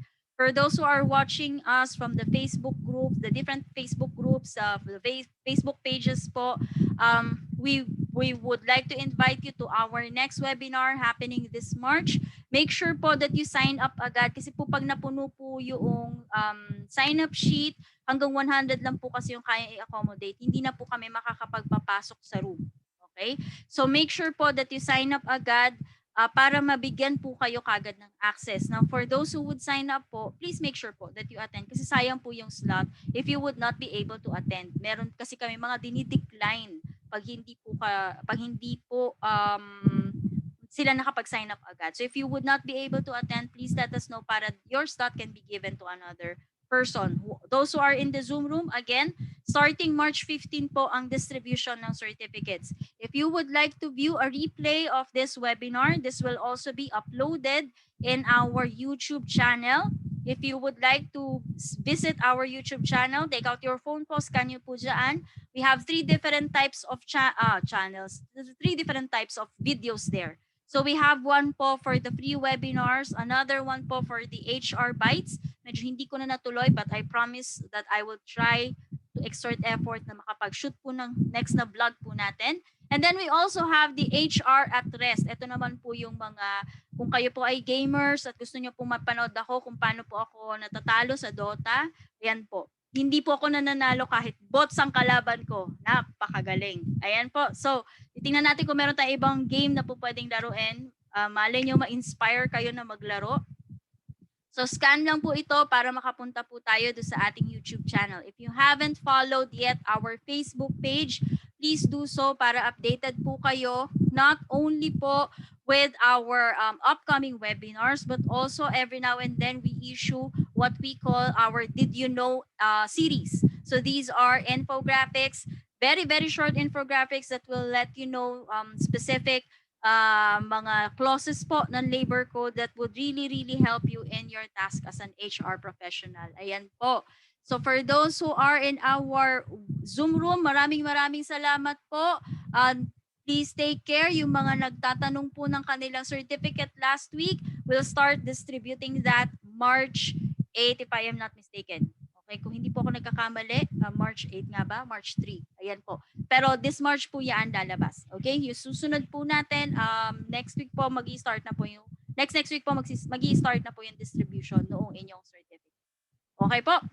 And with that, we would like to thank everyone who stayed with us hanggang sa mga sandaling ito. Maraming salamat po sa pagpapasensya nyo sa dami ng mga kinukwento ko. At maraming salamat po sa mga bumati sa aking perfectly made kilay. Ayan. Kung gusto niyo po ng ganyang uri po ng kilay, pumunta po kayo doon sa settings po ng inyong Zoom. Built-in po yan. Okay, bibigyan kayo ng option. Yes, bibigyan kayo ng option kung anong itsura ng kilay. May kasama po yung lipstick. Okay, hindi rin po totoo yung aking slightly red lips right now. Okay, actually pwede kayo, may options po kayo dyan. Dark red, very dark red. Ayan, meron po yan. Okay? So maraming salamat po. Enjoy the rest of the day. We will see you again next week, if I am not mistaken, next week for another episode of our free webinar. But for now, enjoy the rest of the day. Have a happy weekend, everyone. Bye-bye po. Thank you so much, Miss Casey. Thank you. Bye, everyone. Stay safe. Bye. Stay safe. Bye-bye.